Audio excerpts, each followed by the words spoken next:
Hello, hello everyone. Welcome back to another episode of Chasing Labels or Spy Number of Chasing Labels.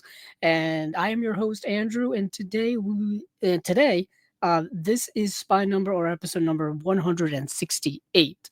So if you have not joined me or joined us as it was originally two of us, if you haven't been here before, welcome. Um uh a little rundown of what goes on here on Chasing Labels is that uh, I myself go over a lot of the recent announcements in the world of boutique label home video releases over the last 2 week period or so between the last episode and now. Basically, it's a little bit of a rundown, a little bit of a discussion about what's coming out in the future. Things that pretty much I'm going to add to my collection, things that I'm interested in, perhaps things you'll be interested in. It's not a cumulative thing of like every single announcement, every single release, just because a lot of it is not something that I would be totally interested in. Also, for the sake of time, for the sake of patience, might as well hit things you really want to talk about and things you really are passionate about. You don't want to waste time on things you're not really passionate or you're not really interested in. So that's what we're going to do here on Chasing Labels tonight. But before we get into that, it's been a pretty busy last 2 weeks here for me when it's come to adding things to my collection. First of all, for those of you who've been keeping up with I guess the world of movie releases and collecting and things like that, a lot of sales have been going on. I mentioned it last time. I mentioned it recently on another episode of a show we do here, Movies Down Memory Lane, as well as our Unwatched Pile episode. It is the summer movie sale season for so many different labels and brands and companies and whatnot. Um, as of right now, there is the 50% off Criterion Collection sale that goes on at Barnes and Noble every single summer. Usually starts in late June and goes throughout the month of July. And it did, it did. It started on the last Friday of June. I think that was the 27th, and then it's been going on now for the last is that a week and a half, 2 weeks almost. And yeah, I went to my local Barnes and Noble, the store I always go to every single time the sale comes around, and I picked up 11 things, so I might as well jump into that now. The other sales that are going on, there is a Radiant sale, so I got a bunch of Radiance titles I want to talk about briefly, and I also what else is what other sales are going on?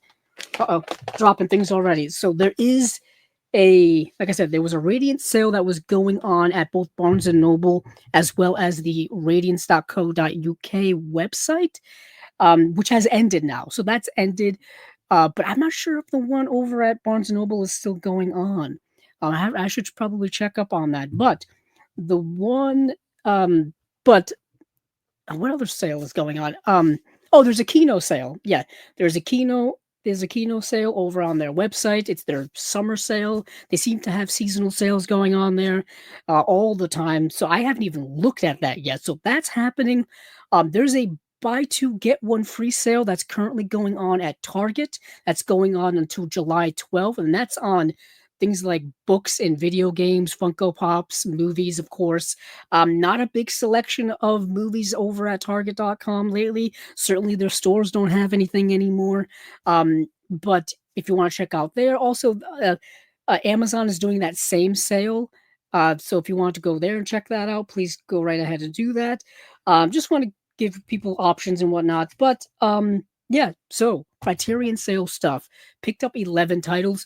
The video that I usually do for the sale is coming.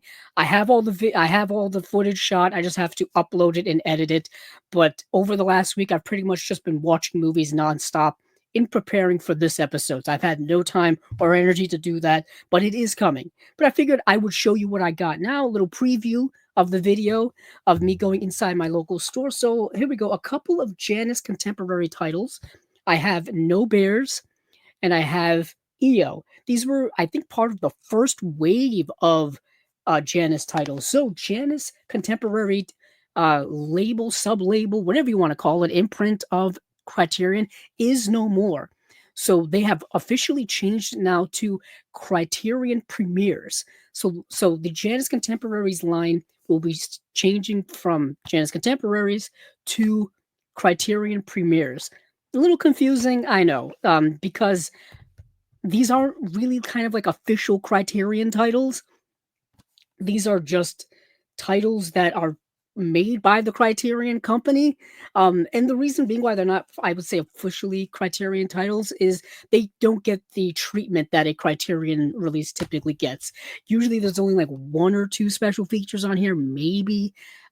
Sometimes there aren't any. So these Genius contemporary titles are pretty much just giving us these modern day amazing films. These really are amazing films that are getting physical media releases. So I got No Bears, I got EO because I want to start kind of fleshing out that little imprint of Criterion. Then I picked up the Abbas Kiarostami film The Wind Will Carry Us. I'm a big fan of Abbas Kiarostami. I have a section of his in my collection. He was an amazing filmmaker. I can't say that enough. Close Up is a beautiful movie. Um, yeah, it's just like check out his work if you haven't already. I kind of discovered him just based off of people talking about how good Close Up was. So I went and saw his film. I went and saw that film plus I think it's A Taste of Honey or is it A Taste of Cherry? Let me look actually. Because they're two different movies. They are very much two different movies. So let's see. Yeah, A Taste of Cherry. A Taste of Cherry is the Abbas Kiarostami film. That film is extraordinary. So I had to get The Wind Will Carry Us. And then next is a Joan Micklin Silver film. That is Crossing Delancey. I was so just enamored the fact that they were able to release Crossing Delancey because when they released Chilly Scenes of Winter, I was just like, okay, we're getting a Joan Micklin Silver film. Perhaps we will get another. And I hope the other is Crossing Delancey because Crossing Delancey didn't even have a Blu-ray release. This would be its Blu-ray premiere, its HD premiere. This is the 4K UHD of Crossing Delancey. This is a great film. This is an excellent film. Joe Micklin Silver, I think a lot of people are discovering her work, unfortunately, after she has passed. I know I'm one of them, so I'm definitely guilty of that. But check out Joan Micklin Silver's work because this movie's great. Another movie here that I'm pretty sure many of you are aware of, and that is the Danny Boyle film Train Spotting. This is the 4K UHD release, and this came out a couple of years ago. It was a hot seller when it was released, and it's been a feature of a lot of people picking this up every time the sale comes around, or every time there's a flash sale on the Criterion website.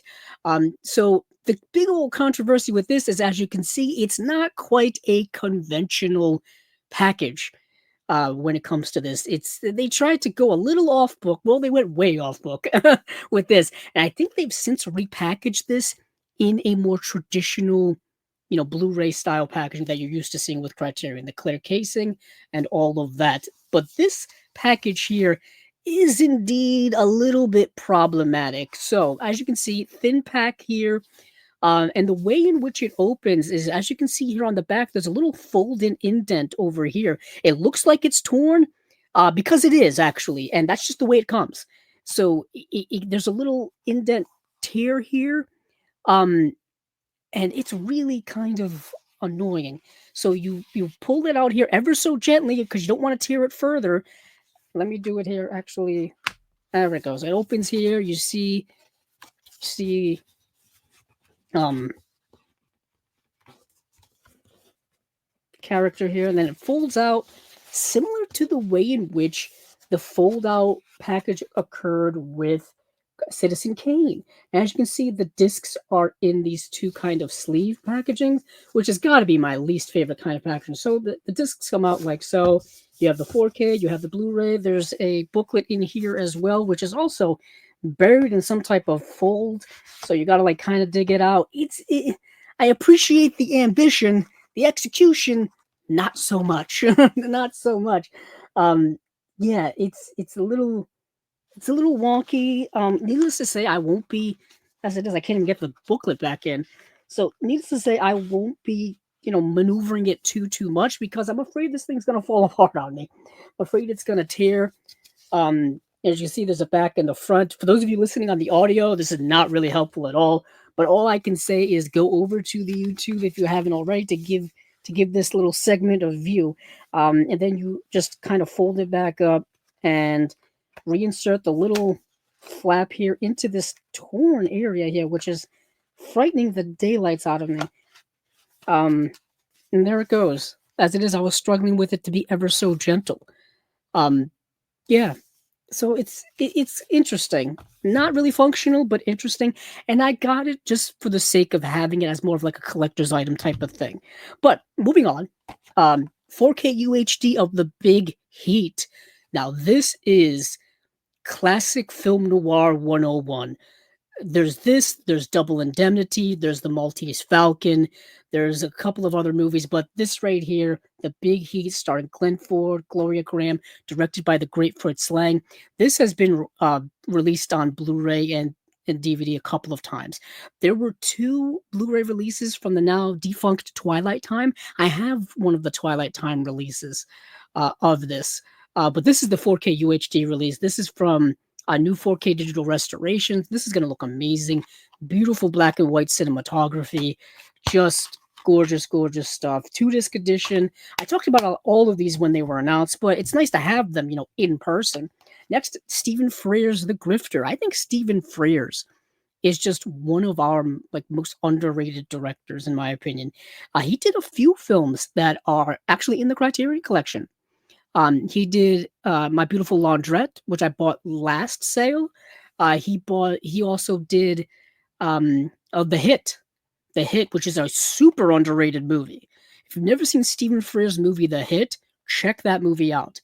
This film here is produced by Martin Scorsese, starring John Cusack, Angelica Houston, and Annette Bening. This is a 90s neo-noir. Actually, yes. Hold on. So there are some comments here. Our friend Humboldt Horror Honey targeted some radiance and indicator stuff. Really, I didn't even look. I was actually looking at comic book stuff earlier on there just to see the price comparisons with Amazon to see what type of deals that can be had. So I didn't even check out the movies over at Target. But I did not know that Target had some on their website of radiance and indicator stuff. I know that Barnes and Noble has that now. They have it on their website and in their store. I've been telling people that too, because that was a revelation to me when I went into my Barnes and Noble and saw indicator and radiance titles. I was in shock. Just in shock. Also, Humboldt Horror Honey says, Andrew, do you still have DVDs or do you sell stuff after you upgrade?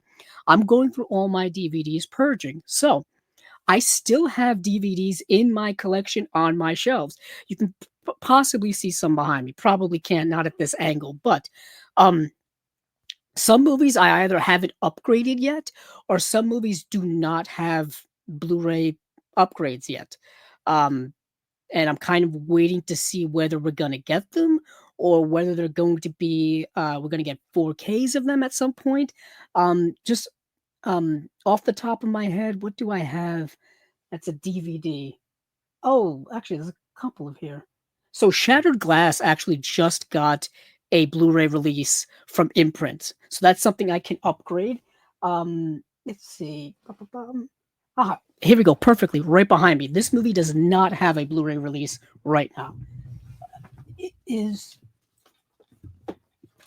is such an underrated movie. It's called The Station Agent. It's The Station Agent. It is directed by Tom McCarthy, who did the movie Spotlight.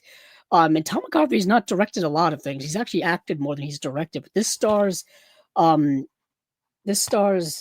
Patricia Clarkson is in it. And who else is in this movie? Peter Dinklage is in the film as well. We also have Michelle Williams, I remember being in the movie. Bobby Cannavale, as you can see here on the front. So this movie does not have a Blu-ray release yet. The reason being is you can probably see up here, maybe you can, that is a Miramax icon, symbol, insignia, whatever you want to call it.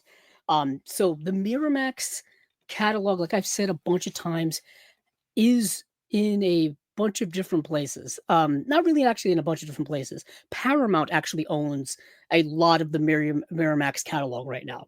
So I'm hoping what that means is that we will get a lot of Miramax stuff that has not seen Blu-ray releases, or if they did, they were really bad Blu-ray releases.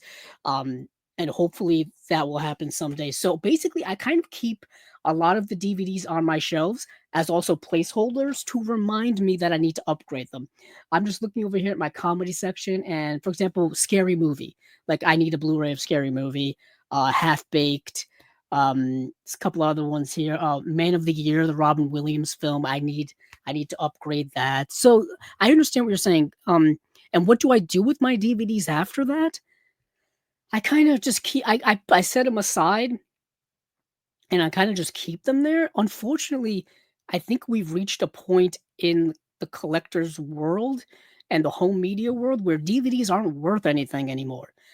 Um, but at least they're worth like pennies now. Some are worth like, 10 to 25 cents now. They're not DVDs are not really worth as much unless they're rare, DVDs. Rare special collector's editions, stuff like that, or even movies that are out of print, things like that. But most DVDs are worth so little now that you're better off keeping them. So if you have space for that, then yeah, I would suggest keeping them. But everybody does their own thing. Speaking of something that I just upgraded from DVD, is the Anthony Mann film Winchester 73. Winchester 73 being a collaboration between Jimmy Stewart and Anthony Mann, a winning combination, in my opinion. And I've been wanting to upgrade this for so many years. I've been waiting and waiting and waiting for this to get upgraded from DVD, and it finally did. It finally did, and I have it now, so I can swap out my DVD and put this in its place over in my Anthony Mann section. Some other stuff here. I've got the 4K UHD release of Killer of Sheep. Now, this is a film by a director who's getting a lot more a buzz right now. Not buzz, but people are talking about him more, especially amongst cinephiles, and that is Charles Burnett. Charles Burnett, who did the movie To Sleep with Anger, I believe, was another Criterion that got released. Another one of his films, and there was a nice collection of his movies on the Criterion channel on the Criterion channel, and most of them were like his short films and stuff like that. So I went through and watched a bunch of those. But To Sleep with Anger and Killer of Sheep are two of his features. A fascinating director making very interesting introspective work, and this movie is no exception to that. It came out in 1977, 80 minutes long. Really good movie, really good movie. This is a recent release too. So I definitely had to pick that up. Next is a movie that something that's near and dear to my heart, and that is Godzilla. And this is Godzilla vs. Biollante, the 4K UHD release, another hot seller from this year. I know this was selling like crazy at the flash sale back in, was it February, March, somewhere around there, who knows. And this is one of the films in the second era of Godzilla. This is from the Heisei era. Uh, the Godzilla eras of Japanese cinema are split up. You have the Showa era, which is the original stuff.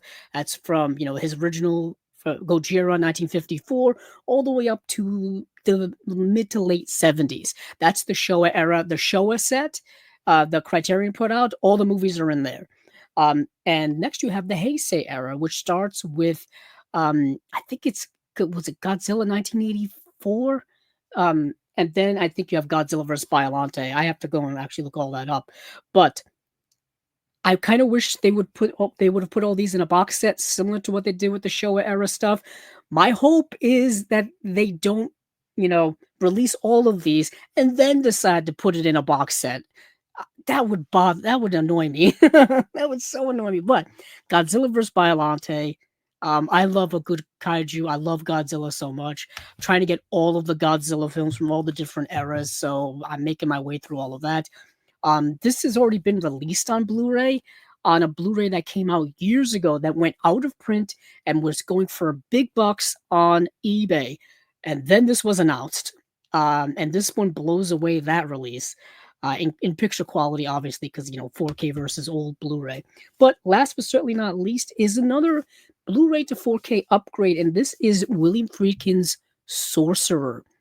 Now this is another hot seller for this sale, because not only the passing of the late great William Friedkin, and kind of him being a great filmmaker of iconic films as like The French Connection, as well as The Exorcist, as and you know just being very active when it comes to talking about movies and movie history.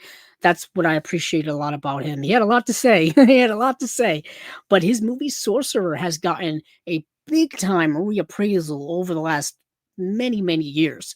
It is a readaptation of the book The Wages of Fear, which was adapted by Jacques was Clouseau, which has a Criterion Blu-ray and 4K release now. That's something I have to upgrade.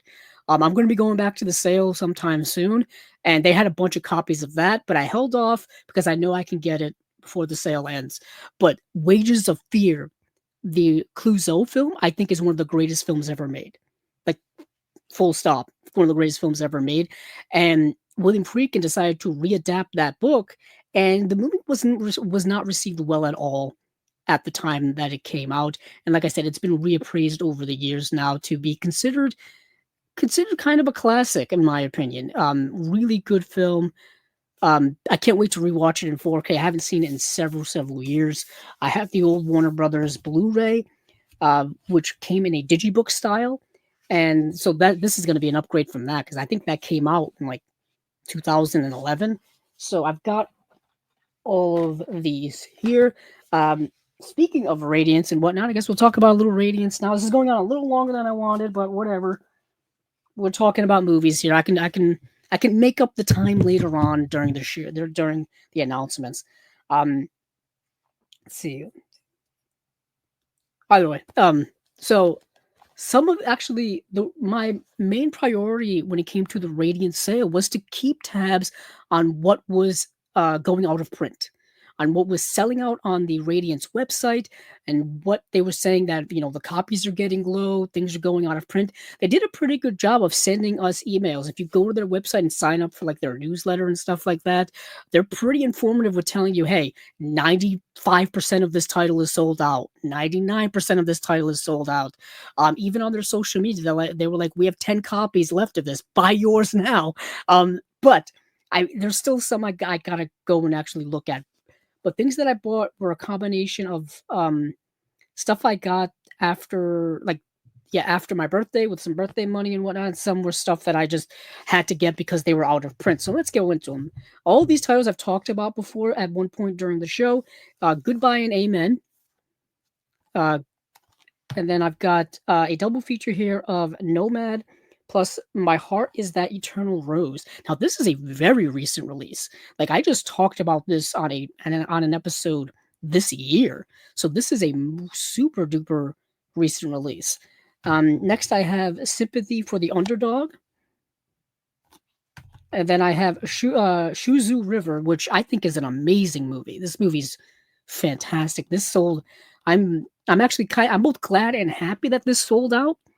I'm glad that people like the movie enough to buy it, but also upset that I had to pay like double to get it. So a little double-edged sword there. Another recent release is Tokujiro Lone Yakuza. I picked this up. I didn't think this was gonna sell out, but it did go out of print pretty fast. Another like more recent-esque release. And then another a release that actually came out their first year of existence back in 2023. And I've been trying to buy this for a while, and this has also been released in the US in Region A land by Vinegar Syndrome. And the Vinegar Syndrome had some different special features. This is the Horrible Dr. Hitchcock, kind of a little like kind of B horror film from back in the 1960s, Italian horror film. So yeah, so I picked up all of those. Let's see, where can I put these so that I'll just move these over here.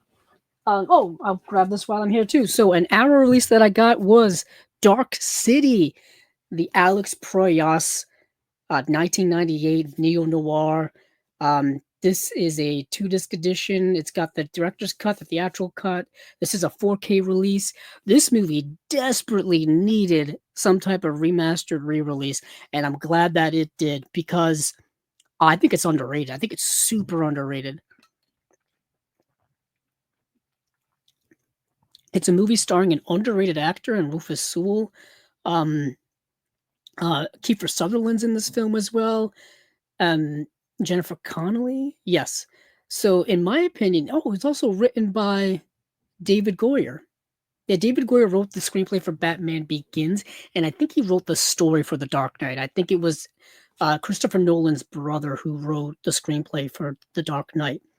Um, but yeah, I can't wait to put this in and see how it looks. Yet again, another release collaboration. Well, not collaboration, but a release from the licensing deal that Arrow has with Warner Brothers. There's a little Warner Brothers logo here. So that is pretty awesome. This sold out, not sold out, but this was selling very, very fast when it was released. And last here is just a group of horror films that I bought on a Whatnot auction. If you're interested, check out Whatnot, the Whatnot app. There's some auctions where you can find some things to flesh out your collection for pretty decent amounts, a pretty decent amount of cash, like cheap stuff. It kind of reminds me of what eBay's supposed to be, just a little more fun because you can see a live stream of the quality of the item, so therefore you know what you're buying as opposed to eBay, which can be rather sketchy. I'll be honest, I've been buying on eBay since, oh goodness, the mid 2000s, and there have been a handful of times where I buy something that has pictures and everything, and even what I get in person is not what the pictures showed on the listing on eBay. So with Whatnot, it's nice to see like live auctions where you can see the items. So some stuff that I picked up here is Event Horizon, the Paul W.S. Anderson film. Now, this is the special edition Scream Factory release. And the reason why I bought this over the 4K edition from Paramount is the 4K edition from Paramount doesn't have the special features that this has. Don't know why. I may have showed these off last time. If I did, I apologize. Um, but next is David Cronenberg's Dead Ringers. This is a Cronenberg film that I've never owned. I've seen it, but I've never owned it. And I've always wanted to get this edition from Scream Factory with the slipcover.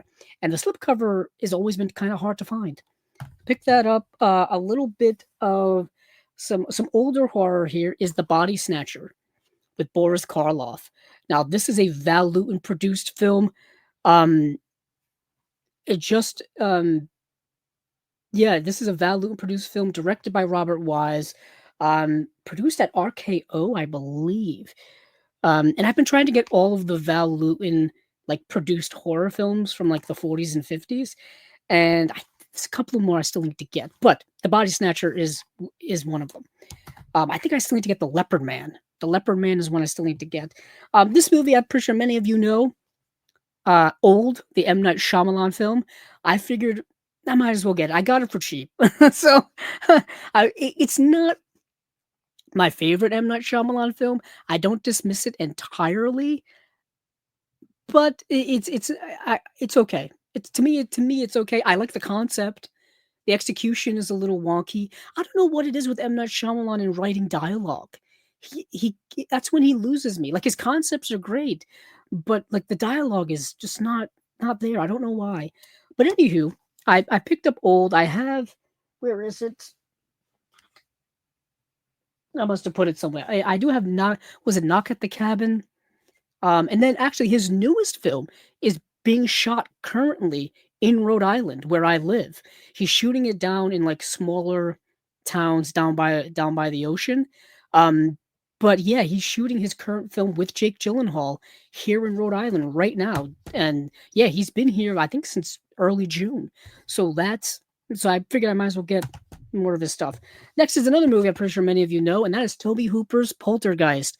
This is the 4K UHD upgrade. I've had the Blu-ray for years, but I wanted to buy this when it came out, and it came out around the time I think stores were kind of open, not open because of the COVID pandemic, and I never got a chance to get it, and every time I found it, there was no slipcover or the slipcover was damaged. So this is pretty nice quality here.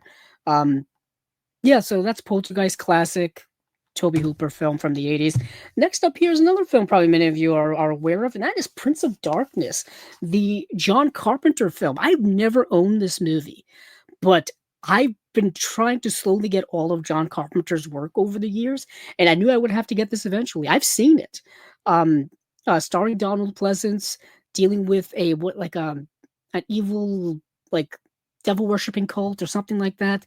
It's been a few years since I've seen it, and they're trying to open like a gateway. That's what I remember this movie being. There were a lot of those movies in the 80s where people were like in cults, like end of the world type cults trying to open up gateways to hell or some type of hell dimension or whatever the case may be. But this is the Scream Factory release of that. This has come out in a regular edition. This has come out in a steelbook edition. There's been a Blu-ray of this is a 4K. But I figured I'd pick this up. I've got a bunch of John Carpenter stuff. I'm hoping that we still get the John Carpenter Assault on Precinct 13 4K that I feel like was announced years ago now. I still see people like mentioning that on comment sections, and I'm like, yeah, where is that? I thought we would have gotten it by now, but hopefully it's still coming. Another comment we got here is from Humboldt Horror Honey. She says, "Just heard about Whatnot, gonna check it out." Yeah, I've been buying stuff on Whatnot since last year, mostly comic book stuff. A lot of people do comic book auctions on there. I don't have a big comic book collection. Well, it's a few at this point. It's a few hundred comics, so maybe it is a little big. But um, I use it a lot to like fill in certain areas of my comic book collection. I use it to fill in certain areas of my movie collection. Like as I got like these were all stuff I've been wanting to buy.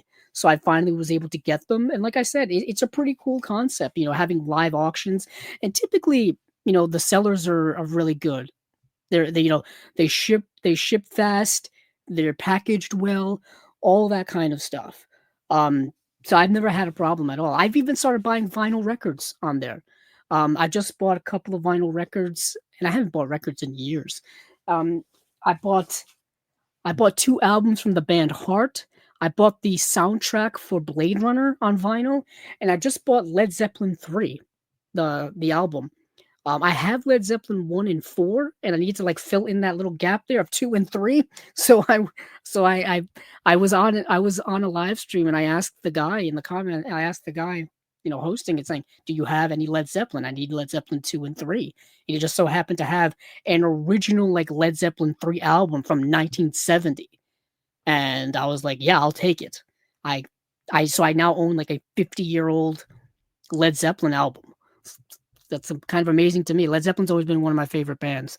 But now that we've talked about all of this stuff, we're a half an hour in here. Let's get to some actual things. So I just talked about Shout Factory and Scream Factory. I might as well get into their September announcements. So they announced their September slate of movies, or movie releases rather. So I'm going to bounce back and forth here between Blu-ray.com as well as their website. I don't know why this is the case, but Blu-ray.com will give us a list of all the movies, description of the movies, even tell us the release date of the movie, but they don't include the special features. So I have to go to the website of Shout Factory to do that. So let me list these off first, and then we'll get into some of the details about some of the things that I'm interested in. So we have the Oliver Stone film Salvador from 1986, came out the same year as Platoon. The movie Mama, which is Andy Muschietti's, I believe, first film, his feature-length debut, produced by, or at least his name was on it, executive produced by Guillermo del Toro. This was done at the time where if you just look at go to IMDb, go to Guillermo del Toro, and go to his producing credits, and you will see throughout the 2010s, he put his name on so many different movies. It like every year, just movie after movie after movie, just to get a producing credit or maybe to promote the movie. So that's the movie Mama, starring Jessica Chastain.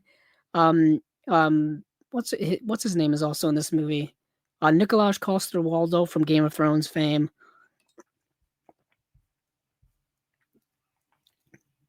Next, we have Samurai Resurrection. Now, this is going. I don't know if this is going to be part of their. No, it's not. It's not going to be part of their Hong Kong Cinema Classics line because the movie came out in 2003. So I don't think it falls in that vein, and I don't think it's produced by the same company. Um, it's not. Let's see what else we have here. They're re-releasing Halloween and Halloween 2 on Steelbook. The most re-released horror movies of all time have to be Evil Dead and the Halloween films. So let's see. The Girl Who Leapt Through Time is an anime film from 2006, and it's actually very good. It's very good. I watched it last night. I love anime, Japanese anime. So I've been trying to collect a lot of Japanese anime over the last several years. I have a lot of Studio Ghibli films. Actually, there's another anime film, Grave of the Fireflies, is coming out this month on Blu-ray, getting a re-release from G Kids through Shout Factory, and I really want to get it. That's one of the most depressing, saddest movies I've ever seen, but I have to have it. Not to rewatch it, just to have it. You know what I mean? Another great animated movie is My Life as a Zucchini. This was a critically acclaimed film from several years ago, of 2016. A beautiful, beautiful movie. Um, yeah, I can't even explain how beautiful this movie is. I just remember loving it so much. Next and lastly here is Peking Opera Blues. Now, this is part of the Hong Kong Cinema Classics line from Shout. This is the Hong Kong Cinema Classics number 7. This is coming out, like I said, in September, and this is part of that big old plan of theirs to release a lot of those 80s Hong Kong films.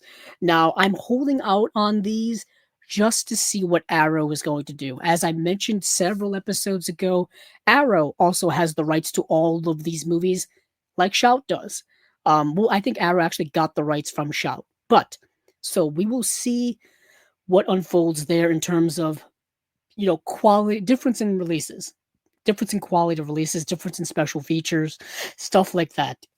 We don't know right now. All we know is that this summer, as of this month, Shout is going to start releasing these movies through their Hong Kong Cinema Classics line. They're going to start with a oh goodness, what are they going to start with?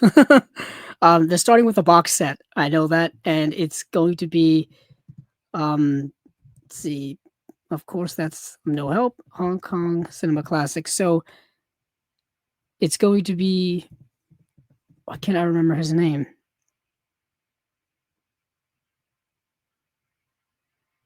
Let's see.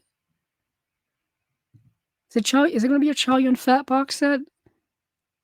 No, because I know the Ringo Lam film is coming out next month, and that will be City on Fire is coming out next month. Why can't I remember his name? He was in the movie Once Upon a Time in China. Let me see. Let me look up. Once Upon a Time in China. I actually have the box set over here on my table.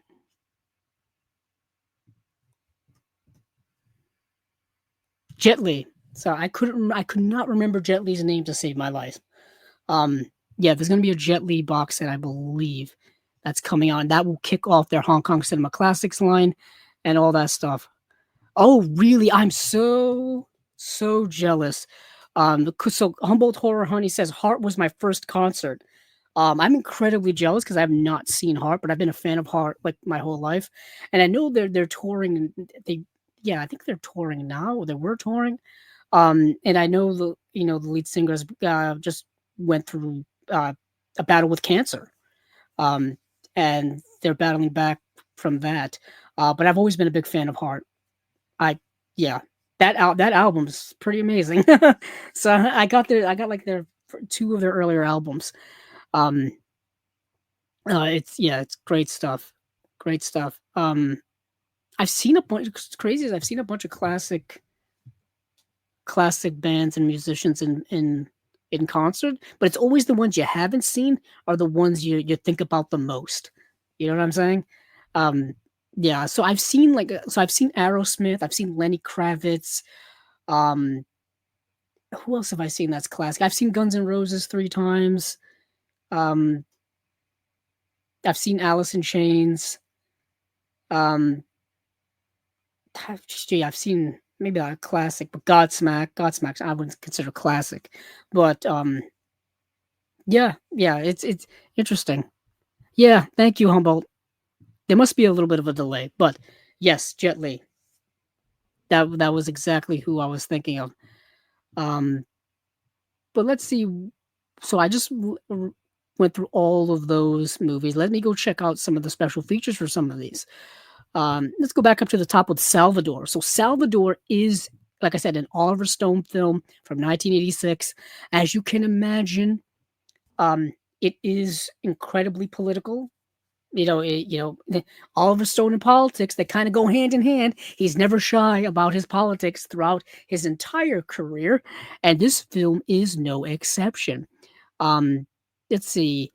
Academy Award winning writer director Oliver Stone delivers an exhilarating look at the Salvadorian Revolution through the eyes of two Americans, the sometimes journalist Richard Boyle, portrayed by James Woods, a man in love with the country and with the beautiful Maria, and his bewildered pal, Dr. Rock, who's portrayed by Jim Belushi. A man along for a ride he has no hope of understanding. Stone's screenplay, co written with the real life Boyle, was also nominated for an Academy Award thanks to its clear eyed acknowledgement of American complicity in a war against a genuine peasant revolt.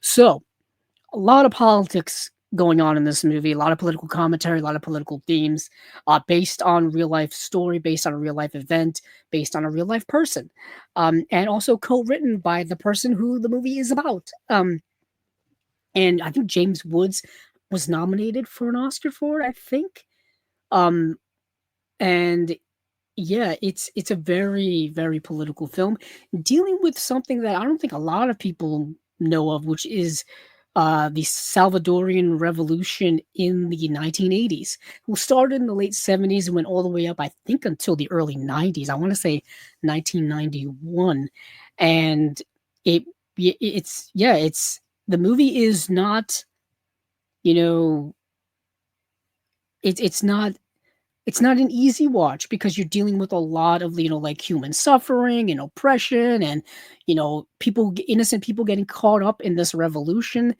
and all of that kind of stuff. And you're kind of seeing it through the eyes of this photojournalist or this journalist portrayed by James Woods, who I think does a pretty good job in the movie. I think he's actually rather good in the film.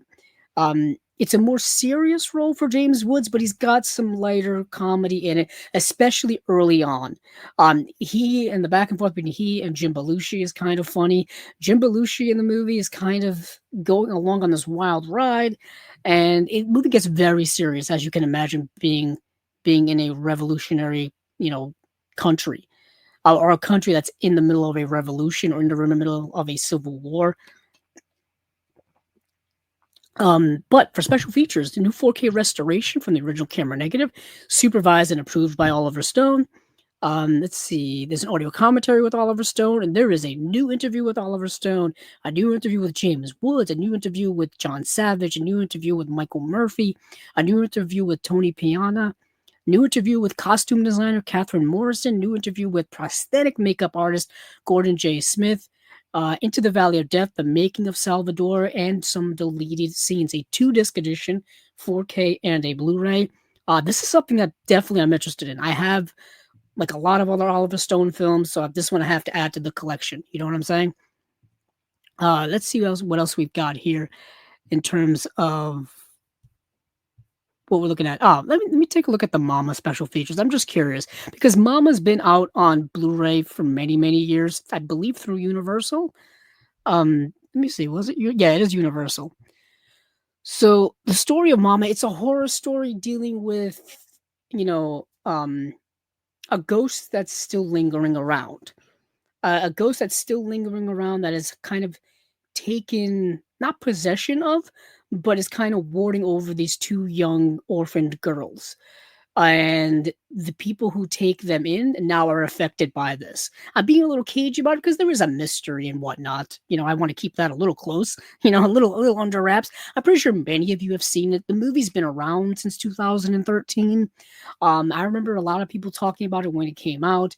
I remember a lot of reviews for it. I just have never seen it. And of course, Andy Muschietti went on to, he did It and It Chapter 2. So he went on to do other things after that. But this was kind of the movie that I think, set him up for later successes, if you will. Like I said, starring Nicholas Coster-Waldau, Jessica Chastain as well, who of course would then go on, I believe, to be in It Chapter 2.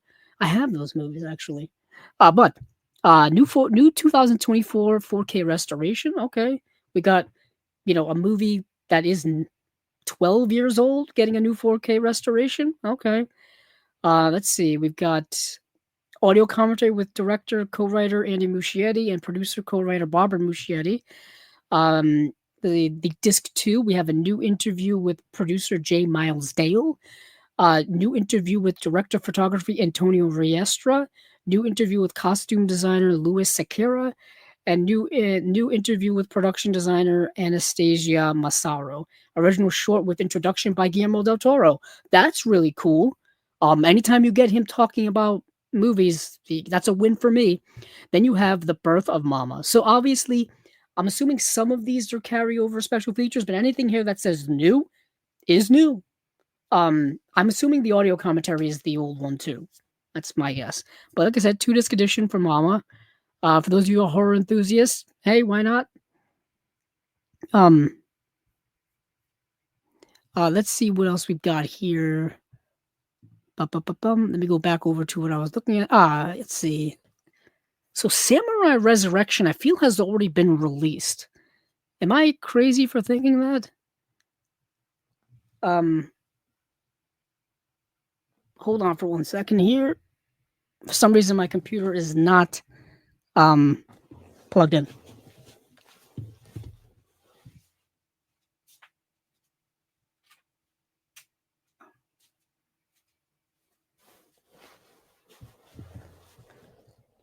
Oh, here we go. So I literally just looked at my battery and it said 9%. And I'm like, there's no way. I always keep my computer plugged in when I'm streaming, always. What happened is the cable wasn't pushed all the way into the power brick. There you go. So make sure to always check to see if your computer is indeed charging while you're streaming, because this would have been a catastrophe. I'll say this: streaming and stuff like that definitely sucks the life out of your battery, both figuratively and literally. But glad I got that remedied. Let me see. What was I looking? Oh yeah, Samurai Resurrection, which I don't even know. Let me see. I don't see it on the main page. Oh, here it is. So I don't know anything about Samurai Resurrection. Let me read a little something here. So 37,000 peasants perished in the Shimabara revolt, among them the leader of that uprising, Shiro Amakusa. More than a decade later, Amakusa rises from the dead, hell-bent on revenge. Okay, I'm interested already. Resurrecting a ghastly army of living dead master swordsmen by way of an occult art called Makai Tensho, or demonic transmigration. That sounds even cooler. He sets his sights on overthrowing the shogunate. Standing in their way is legendary samurai Jubei Yaguyu, who will have to fight the reincarnation of his own father before the fierce final confrontation with Shiro Amakusa himself. Came out in 2003. It's a Japanese film. Nothing in the way of special features, which is kind of okay because the movie sounds cool enough to me. But let me go back. I do want to see what the special features are on a couple of these others. For example, My Life as a Zucchini. Why not? Let's take a look at My Life as a Zucchini. So My Life as a Zucchini. After the sudden loss of his mother, Zucchini has to move into a foster home. At first, he struggles to find his place, but with the help of Raymond, a kind adult, Zucchini soon discovers a deep bond with the other kids. As Zucchini learns to trust and love, he starts to hope for a family of his own. Like I said, it's a beautiful, beautiful, wholesome, heartfelt movie. Um, yeah, I loved it when it came out. So I think these are just the same special features that were on the original release when the movie came out. You have the making of My Life as a Zucchini, a genie in a tin of ravioli short film. That is it. But it's getting a re-release through the G Kids line and whatnot. So if you didn't get the original release, you can pick this one up. Um, and let me go over to, let's see, The Girl Who Leapt Through Time, because I am fascinated about this movie. So, Makoto is a typical teenage girl who spends most of her days slacking off with friends. One day, while rushing to meet her aunt, she nearly gets hit by a train, but at the last second finds herself jumping backwards through time to avoid the accident. She immediately makes use of her newfound ability to redo every minor inconvenience, from poor exam results to awkward confessions of love. However, when faced with the consequences of tampering with time, Makoto must do everything she can to avoid a dire future that can't be reversed. Okay, so that is genuinely what the movie is about. So you're dealing with this concept of time, which you know I love. If you've been listening to the show long enough or watching the show long enough, you know that I am a big fan of time, time travel, the concept of time in general, us living through time constantly, all this kind of stuff. Me and Christopher Nolan are clearly best friends because we are obsessed with time. But this movie is dealing with time in the sense of it's playing on something that I've always kind of thought of. Like, if you went back in time, would you change things? And by changing things, how would it affect other things? You have the butterfly effect.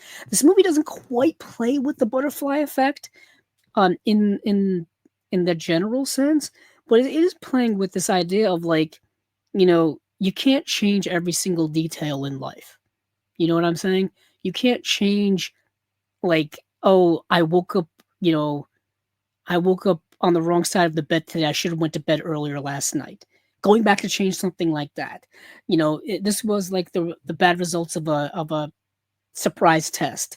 You know what I mean? At school, little things like that. Not like big, massive things. Like preventing an assassination or all this kind of stuff, or preventing a natural disaster. But the small things in life, this idea of changing those. And how many times are you going to do that? You know what I mean? You're going to do it for every single one. Are you going to do it for some? I like kind of this concept of that idea because as life goes on, the small things just kind of fade sometimes. You know what I mean? They may be big in the moment, especially at this age of being a teenager. You think everything is a massive thing. You know what I mean? But when you look back on it as an adult, you realize it really didn't matter. That's the one thing you learn about getting older. I say this, um, I say this all the time, is that um, it's streaming, this kind of stream of consciousness. The older I get, the more you become reflective on your younger self, and you realize all the kind of the dumb things you do. But not only dumb things you do, but the things you're worried about were not things you should have been worried about at the time. All this kind of stuff. But hindsight is 2020. So I really liked this movie and kind of what it was doing. Also, it had kind of the old school hand drawn animation that you've seen through Japanese animation that I really, really like. Not a lot of this kind of newer, like 3D type of stuff, which is fine. The evolution of the technology and the evolution of the art form is what it is. But I like kind of the old school, 2000s and earlier style. Let's see what else we've got here. Let's see some comments here. Not to interrupt, but love to know from the other physical media collectors, what are your go-to discs to test new components, i.e., TVs, stereo, etc. Well, it kind of all depends on the setup you got. It really does. So, um, when it comes to, I guess, testing out your say you got a new 4K television, you want to test out the picture quality. Obviously, you go with something that's a new release disc, something that will definitely show the newer technology because that will most likely have Dolby Vision or HDR10 or something like that. So I go with a more modern disc. Um, man, like even modern action stuff still looks very, very good in home video, regardless of quality of movie. Um, Ironically, you know what they used to show for 3D movies at like the store's display setup? They used to show the Michael Bay Transformers movies in 3D, and they would have the 3D glasses like like stand set up, and you could look in and watch the movie through the 3D glasses, and that's what they used to show off 3D movies. You would think they would have shown Avatar at the time, but at the time, I don't think Avatar had a 3D release, and if it did, it was like an exclusive or something like that. This is just me going off on a tangent, but modern day movies probably look really, really good.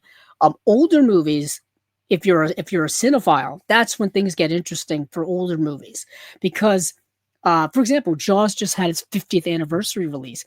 Watching Jaws in 4K at home looks amazing. Though some of that older stuff looks amazing with the new 4K restorations and things like that. But yet again, if you're a more modern viewer, that stuff may not look as good to you as it would look to like me or other cinephiles. So I would stick with more modern stuff. I was gonna say Christopher Nolan, but even then it would have to be something like Interstellar. Denis Villeneuve's, I think of Blade Runner 2049. That looks amazing. Um, off the top of my head, there's so many others.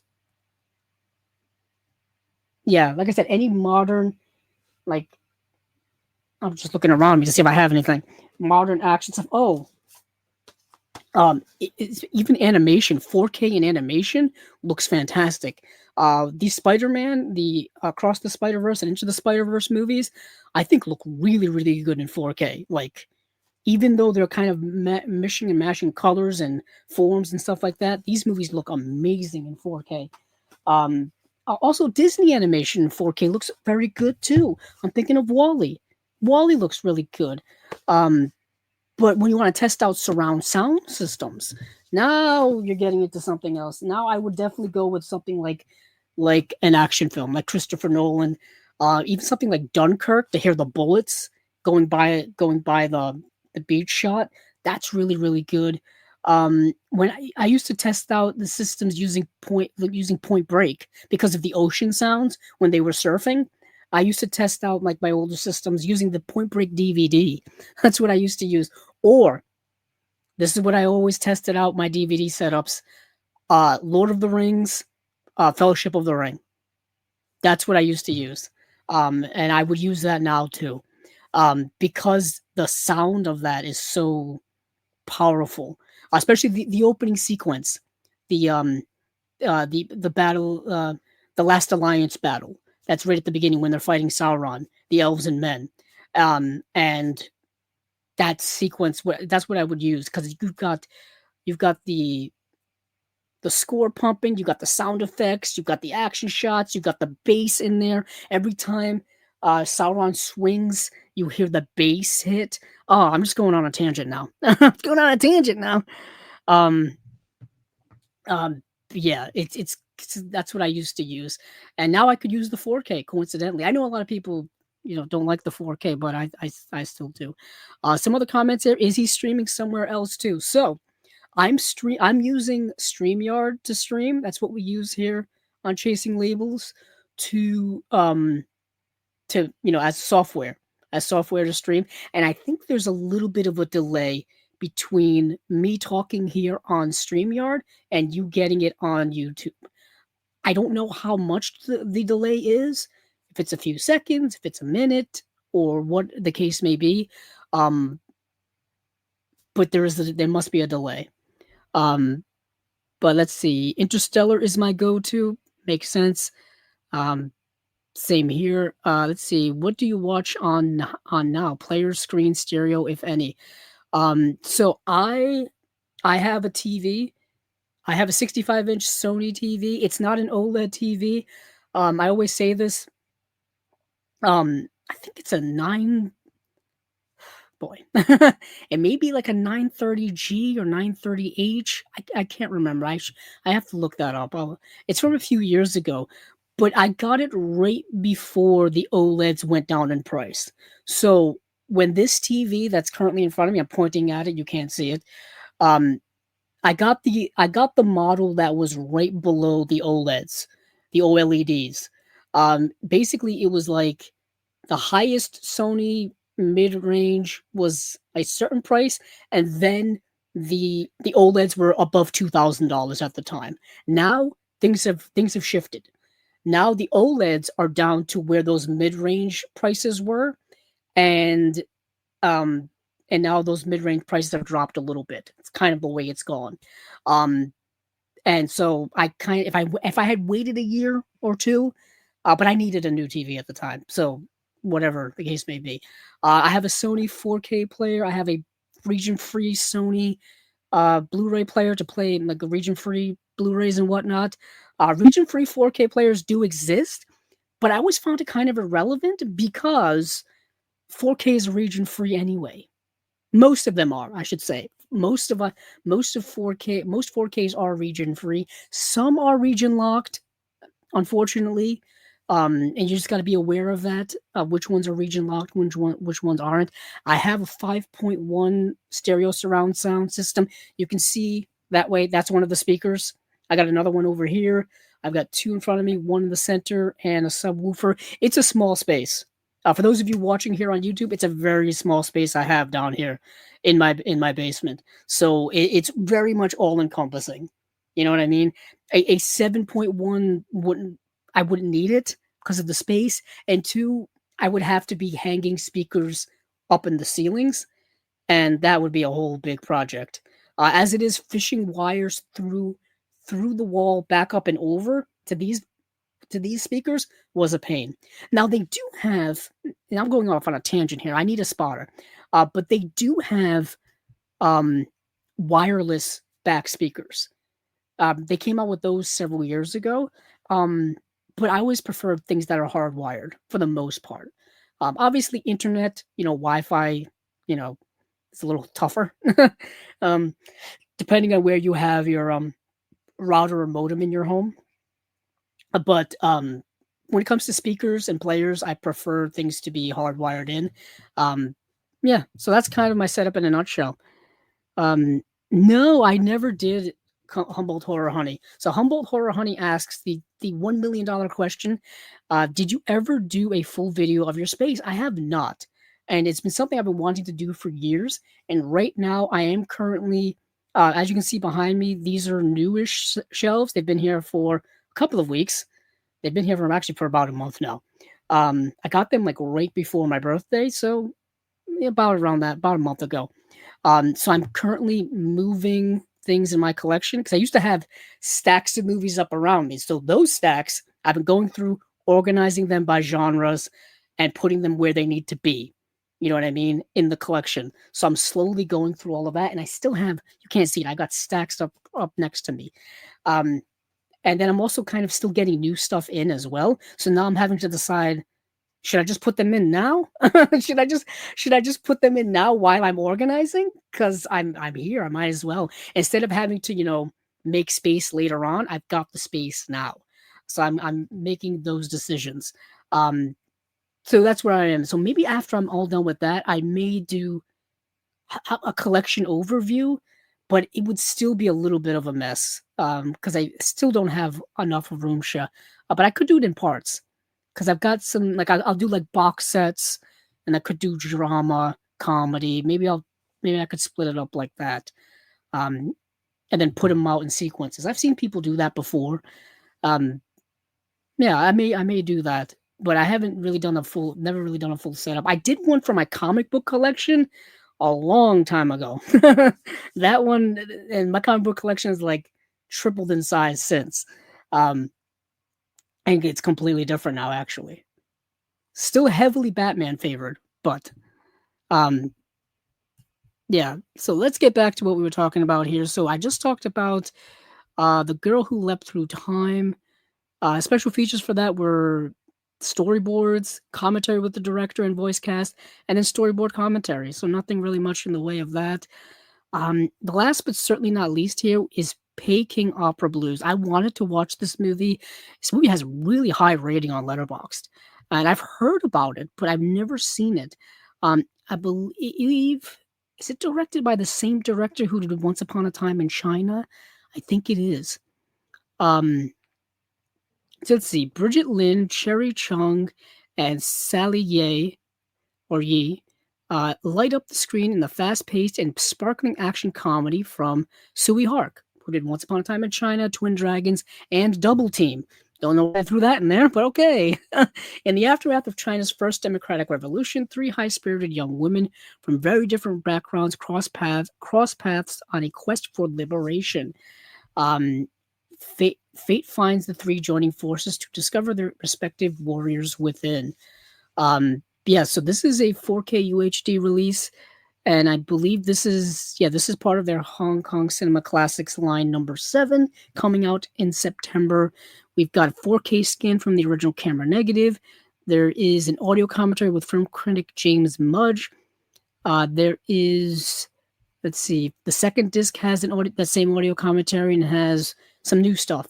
An opus for Peking, starring in a Sui Hart classic, interview with actor Mark Chang, an operatic achievement, an interview with cinematographer Ray Wong, new Hong Kong Confidential, Inside Peking Opera Blues with author Grady Hendrix, new Peking Provocations, an interview with author and critic David West, Peking History Blues, Professor Lars Lehman on the setting and time of a Sui Hark masterpiece, archival interview with actor Sally Yi, archival interview with composer James Wong. And that is it for this 2-disc edition of Peking Opera Blues. Like I said, I really want to see this movie. I almost watched it last night, but it was like 5 a.m. and I was like, I don't know if I have one more movie in me. It was 5 a.m. And I was like, I just don't have the energy. But let's see what's next here on my notes list. Let's see. So that was Shout Factory. That was their September releases of, let's go over these one more time. Salvador, Mama, Samurai Resurrection, The Girl Who Leapt Through Time, My Life as a Zucchini, and Peking Opera Blues. Let's see, where did I whip it up? Yeah, let me go to Kino. Because Kino doesn't have much, surprisingly so. Maybe they're taking a little vacation because they're working on their sale. Their sale. Some of these are things we've already talked about, so please excuse me if this is all not new to any of you. So I know, for example, this movie straight up off the bat we've talked about before, The Lords of Discipline, coming out August 26th. It's a 4K UHD release, a 2-disc edition.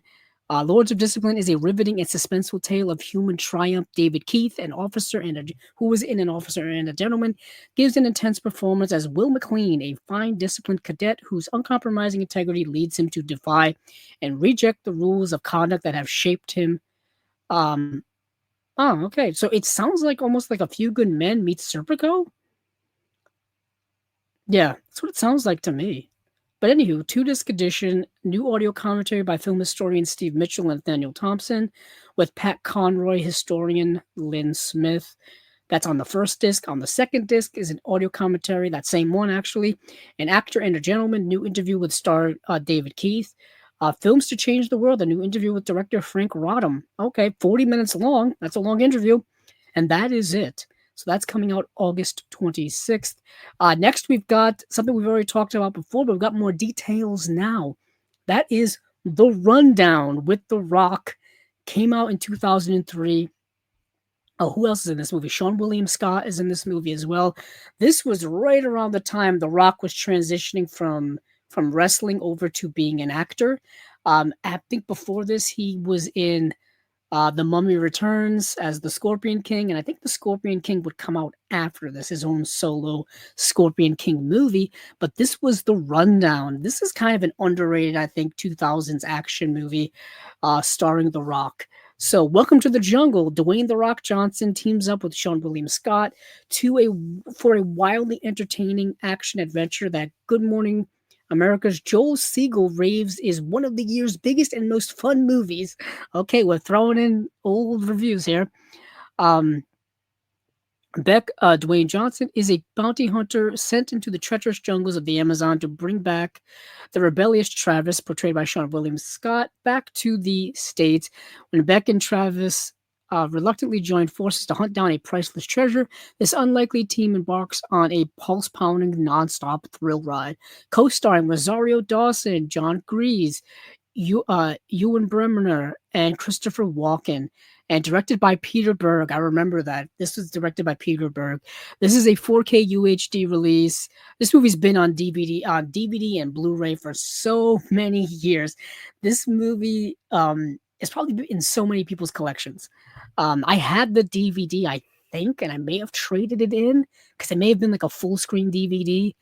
But the rundown special features here: audio commentary by director Peter Berg and Dwayne Johnson, audio commentary by producers Kevin Misher and Mark Abraham, and a third audio commentary by action film historian Mike Leader and filmmaker Matt Rutledge. Also, three audio commentaries on both discs. So that's on the 4K, same commentaries on the Blu-ray, and you have Rumble in the Jungle, which is a featurette. The Amazon Hawaii style featurette, Appetite for Destruction featurette. A lot of Guns N' Roses puns here. The Rundown Uncensored, a rockumentary featurette. Running Down the Town featurette. Walken's World featurette. Deleted scenes, theatrical trailer. Yeah, this movie's a lot of fun. In 2003, I would have been 16. This was the perfect movie to see in the theater as a 16-year-old in 2003. Like that, this is that type of movie. This is also the type of movie that would play on cable TV on a Sunday afternoon as well. It would make its rounds on TNT or TBS or whatever other cable network there is, and just for the heck of it. Yeah. So that's the rundown with the one and only Rock Dwayne Johnson and Sean William Scott, Christopher Walken, who I think is the bad guy in the movie of all things. But he can do it all. He can do it all. Um, let's see what else. I know there's another Rock movie coming, so hold your horses on that. So let's see here. Oh, there's a box set of 4 films by Yves Boisset. Yves Boisset, I'm assuming a French filmmaker. I know nothing about these movies, so I'm just going to list off the movies, not spend too much time talking about them. We don't even have any details. Excuse me. It just says coming soon on Blu-ray. It's called Malfeasance, 4 films by Yves Boisset. Angel's Leap, which apparently stars Sterling Hayden. Okay. And yeah, we have Angel's Leap, Mad Enough to Kill, The Woman Cop, and then Rise Up Spy. Rise Up Spy, the music is by Ennio Morricone, which sounds pretty cool to me. But yeah, I know nothing about this. It just says Malfeasance, 4 films by Yves Boisset. And yeah, Angel's Leap, Mad Enough to Kill, The Woman Cop, and Rise Up Spy. So one of those hopefully relatively cheap Kino Lorber box sets. Usually they come in their own individual Blu-ray cases, and they're not that expensive. And the Blu-ray and the box, it's thin cardboard. Like I said, I have a few of the film noir ones. I have a few of the actor or actor centric sets as well. I have Ida Lupino. I have the Cary Grant box set. I have Carol Lombard volumes 1 and 2. I'm looking up at my box sets over there.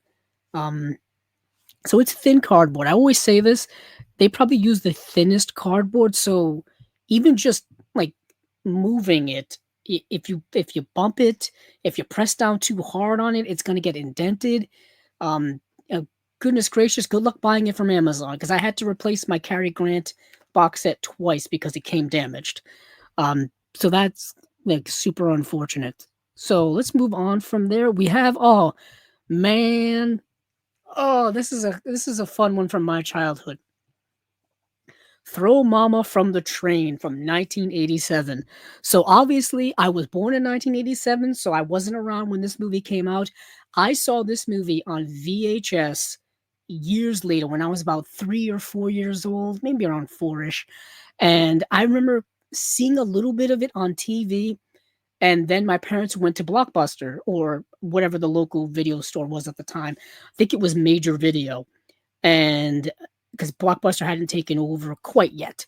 This would have been early '90s, and they they rented Throw Mama from the Train because it had Danny DeVito, Billy Crystal, Anne Ramsey was in it. Oh goodness, Rob Reiner, Kate Mulgrew. And who directed? Yeah, directed by Danny DeVito. So this would have been after I had seen Twins, so I knew who Danny DeVito was. My introduction to Danny DeVito was Twins. My introduction to Arnold Schwarzenegger was Twins. I've said that here before. Um, so like I would, so Danny DeVito, he's a pretty distinct guy, even to this day. To be honest, he still looks the same as he did back in Throw Mama from the Train days. He just looks a little older. I love Danny DeVito. But Throw Mama from the Train, seeing this movie as like a 3, 4, 5 year old, I didn't know what the movie was. I just knew that it was a comedy about this guy who like wanted to get rid of his mom because his mom wouldn't stop bothering him. And that was my concept of the movie at the time. And you're a little kid, you want your parents to stop bothering you. You can relate to that. And and I had no idea that the movie is actually a remake or a take on Strangers on a Train, the the um the Alfred Hitchcock movie. I had no idea. Like I said, I was 3, 4 years old. But the movie is very similar to Strangers on a Train. Um, and I know that now, so it makes the movie actually even better. Shot by Barry Sonnenfeld, who had shot Raising Arizona. Music by David Newman, who did the music for The Phantom. Let me just get a quick synopsis on here. I'm on IMDb right now, so might as well. If you've never seen Throw Mama from the Train, the movie is kind of exactly what the title suggests. So, a bitter writing teacher wants his successful ex-wife dead. A put-upon mama's boy writing student wants his overbearing mother dead. Will there be a crisscross murder plot? So that's the premise. Um, Billy Crystal is this writer, and he's got this ex-wife who he doesn't have a good relationship with, and he's teaching like I guess like a writing course or whatever at a school, probably at a community college, I'm guessing, or something like that. And one of his students is Danny DeVito, and Danny DeVito's got a problem with his mom. His mom is abusive, overbearing, and he's an adult who can't get out from under her shadow, whatever the case may be. So, are they going to basically eliminate each other's problems? That's the plot of Strangers on a Train. Um, and that's the plot of Throw Mama from the Train. Uh, Man, I never thought I'd live to see the day where this would be getting a Blu ray release. I'll tell you that. We were talking earlier about movies that really only have DVD releases. And I think Throw Mama from the Train has only ever had a DVD release. Um, and probably an older DVD release at that. But yeah, I was so happy when this got announced. It's actually getting a 4K release. Sorry, not only Blu-ray but 4K for Throw Mama from the Train. Oh, I hope we get a new special feature with Danny DeVito talking about it or Billy Crystal. Maybe like them talking to each other about like a little like interview retrospective, like kind of how they do with the Hollywood Roundtable of Actors. Oh, I would love that. I would absolutely love that. Um, but I don't want to hold out my hopes too high for that. Next, we've got the movie Boy is getting a 4K UHD release. So this is a 2010 film that was, I think, written, written, directed, and he's actually in the movie as well. Taika Waititi. Many of you know who Taika Waititi is now, obviously. He's an Academy Award winning filmmaker, actually. So I think probably many people know who he is.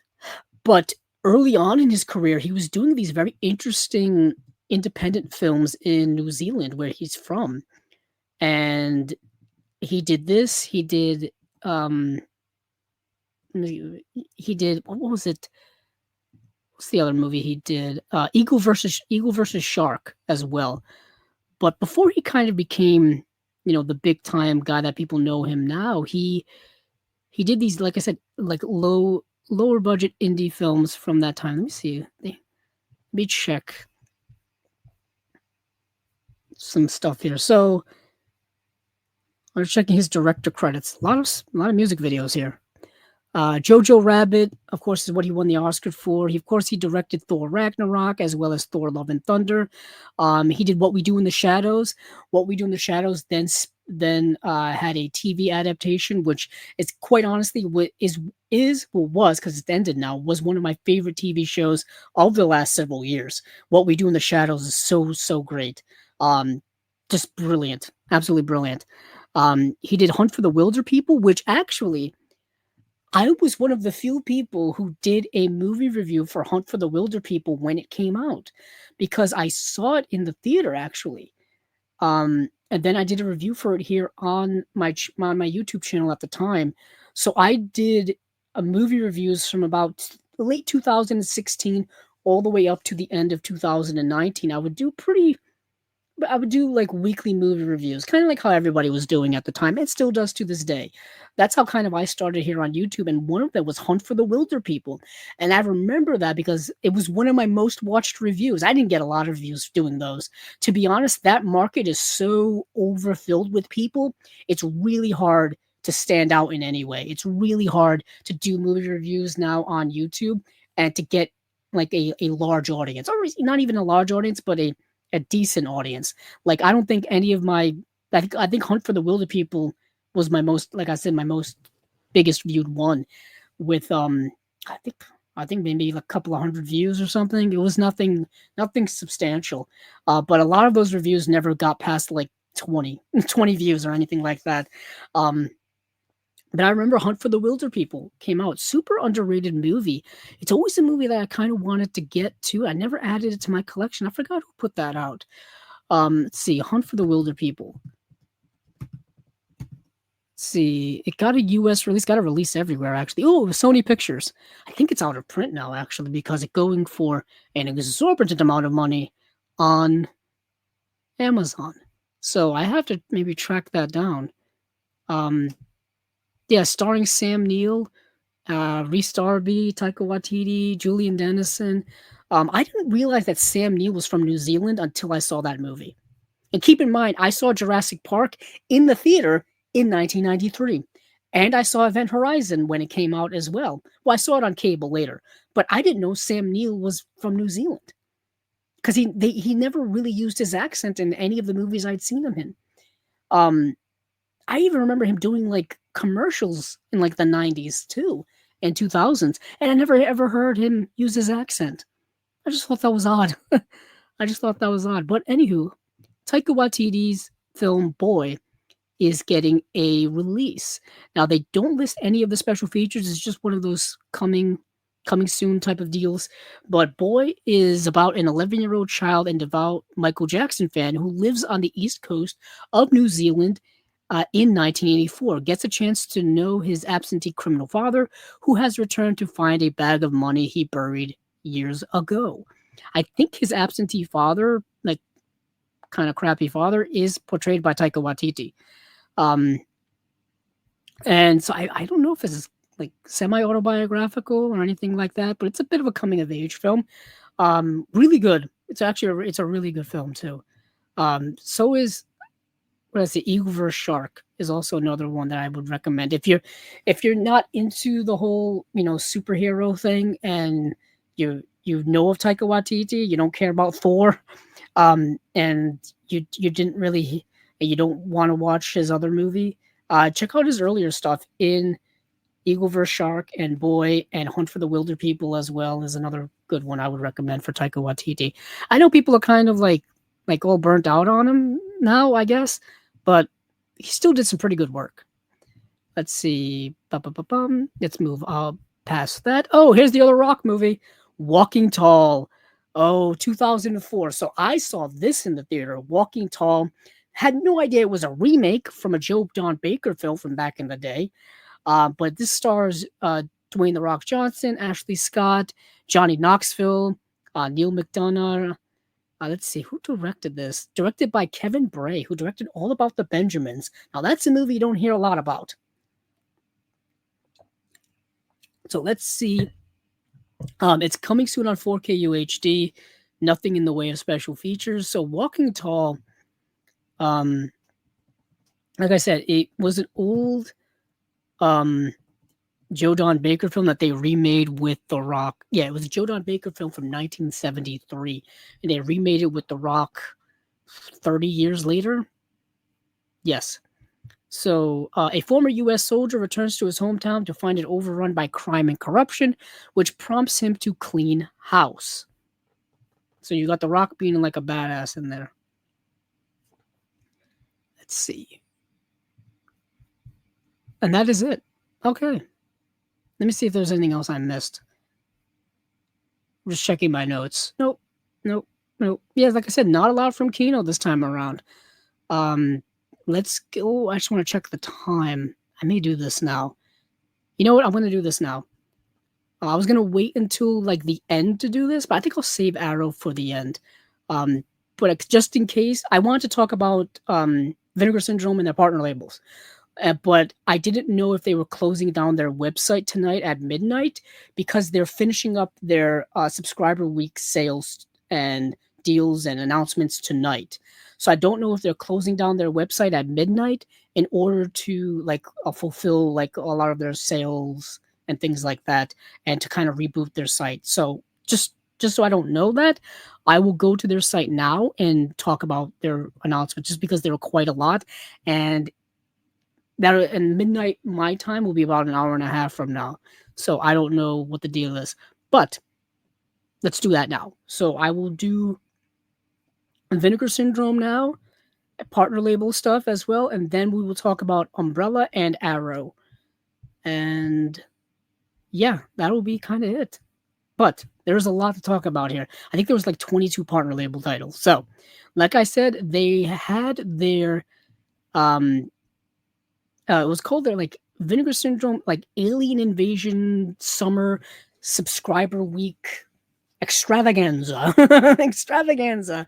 So if you remember, they had their halfway to Black Friday sale in May. They closed down they took all of their Vinegar Syndrome proper titles off.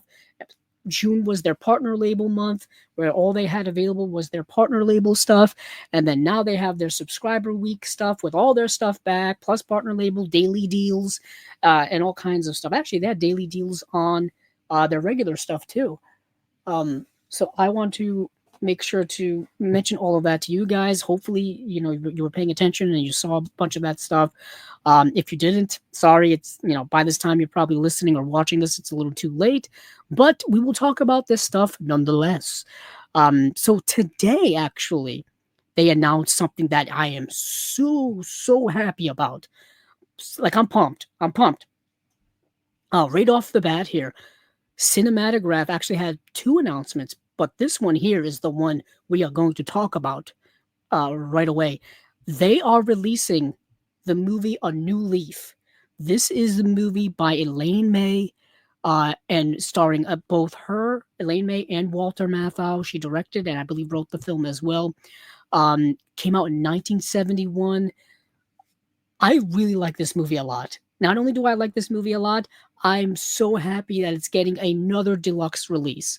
So this movie got an Olive signature release from Olive Films a couple of years ago, and I believe all of the special features from that release are getting transferred over to here, except for one.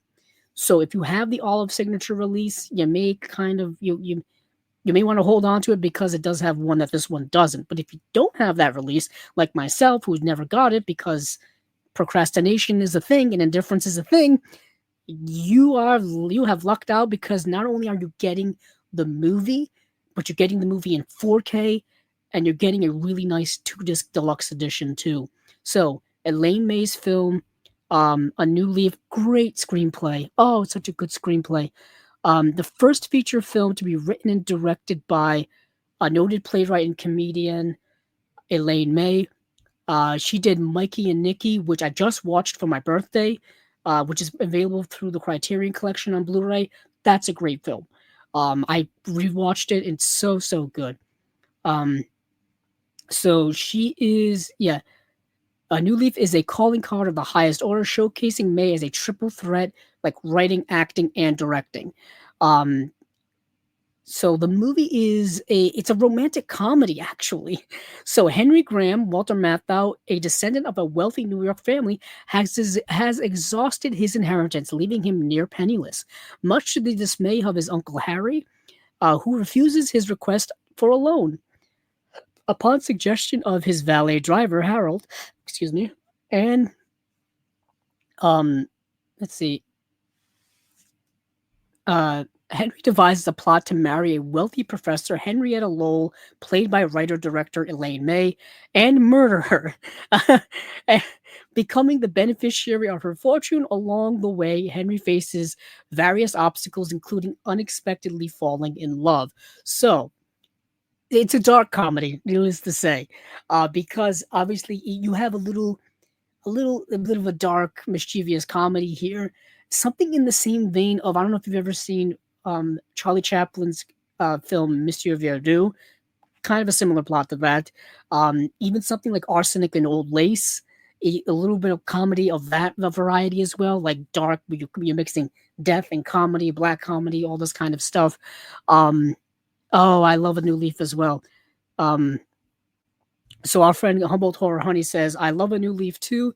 Beautiful release. Yes. I saw this today just a couple of hours ago, and I had to add it to my notes I had to add it to my notes. Just because I needed to talk about it. Just it needs to happen. Because I'm so excited about it. Um and yeah, so it, like I said, dark comedy, funny, great screenplay. Um just yeah, damn, I can't believe this is happening. It's so great. Um, yeah, it's so good. And there's a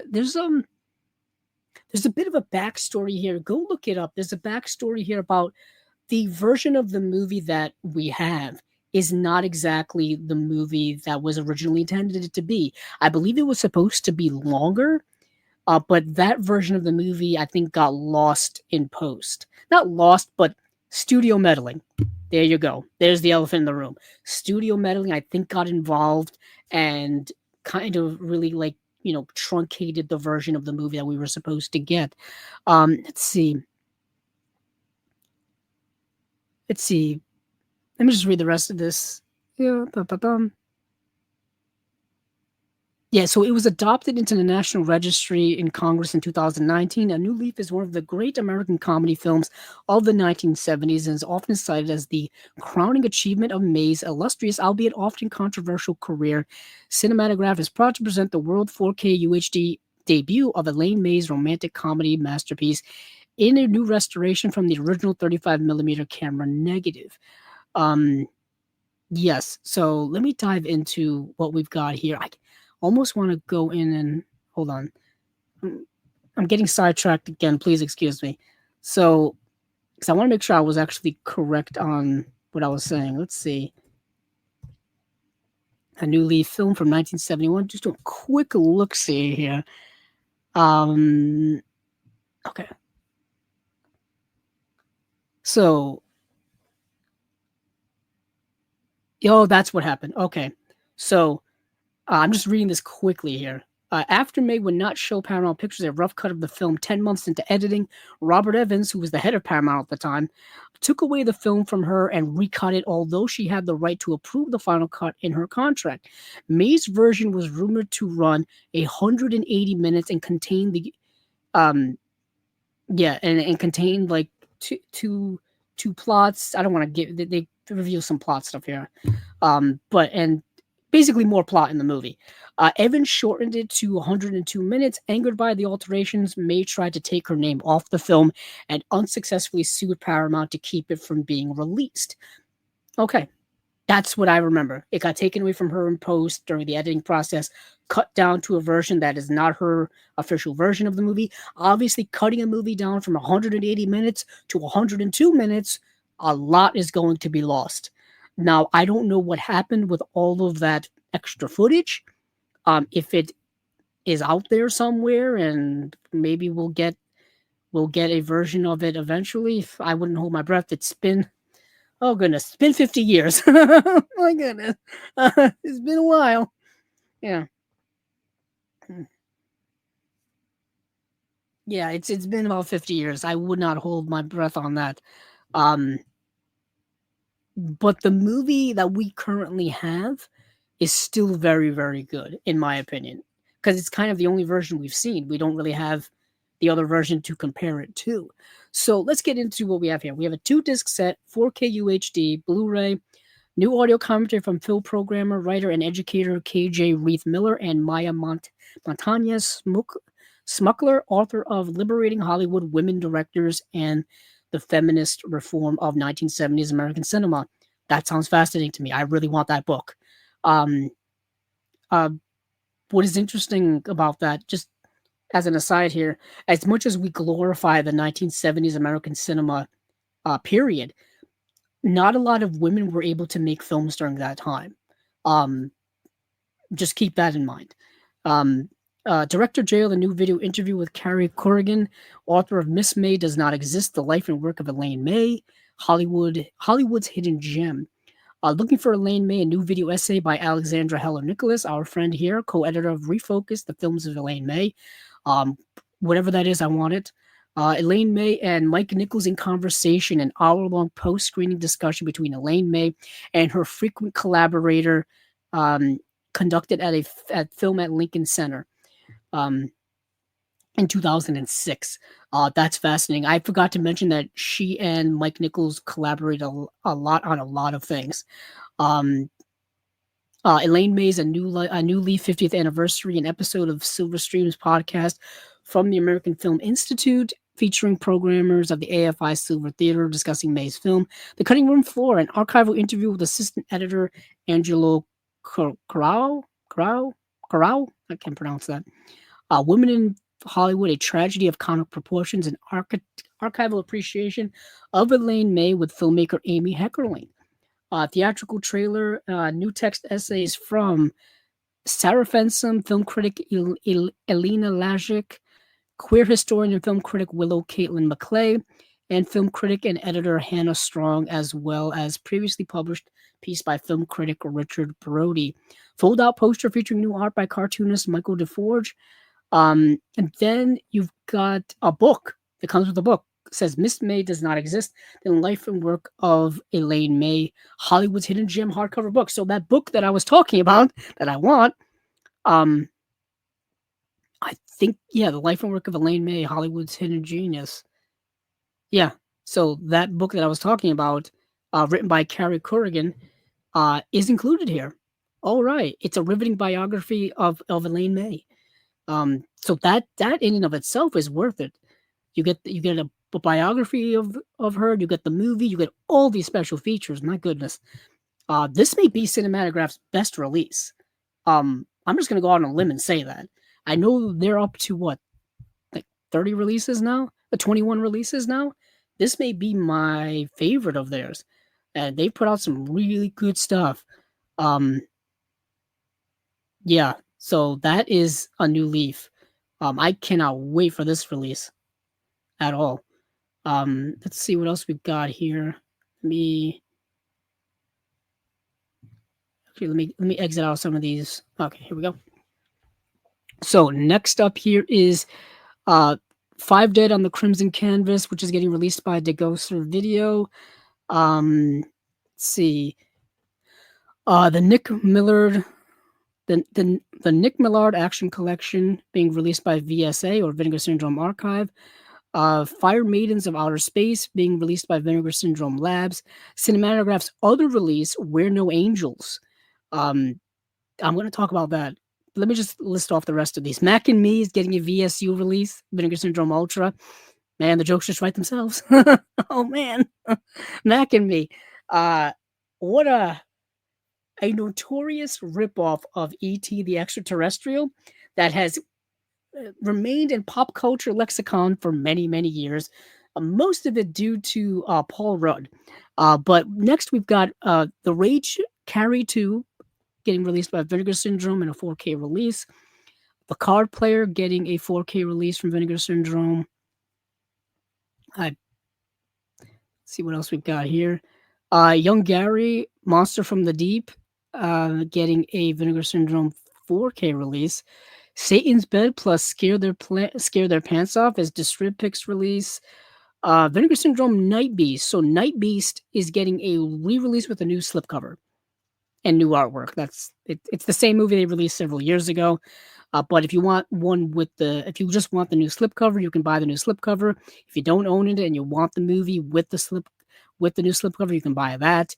Um, yeah, and then last here, also by Vinegar Syndrome, is Extra 3 Watch the Skies, which is also similar to Night Beast. Got a new slipcover.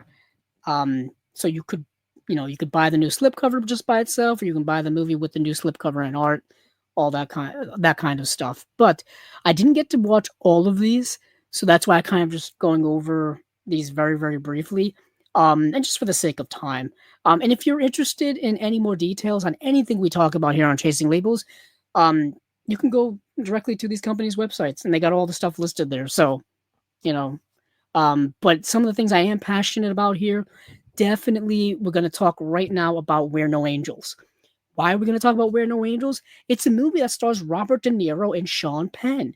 Came out in 1989. It's directed by Neil Jordan, which is a name some of you may know. He directed The Crying Game, which came out a few years after this. That's probably what he's most known for.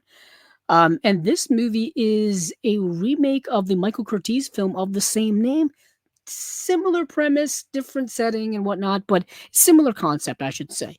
So, um, Jim and Ned, who is Sean Penn and Robert De Niro, two ambling convicts imprisoned in upstate New York during the Great Depression, are forced to escape from prison when fellow inmate Bobby, portrayed by James Rousseau, pulls a gun during his electric chair execution, turning them into unwitting accomplices.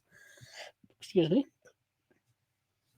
With a taste of freedom, Jim and Ned end up in a small town near the Canadian border, mistaken for priests in the local monastery, with the law hindering an easy passage into Canada. The two hunker down in their newfound home, befriending the people of the town and finding faith in the process.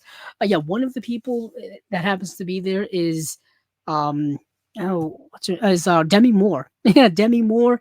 John C. Riley is like a young priest as well, who's kind of learning. Wallace Shawn is in the movie as well, I think, as a priest. Bruno Kirby is in the movie too.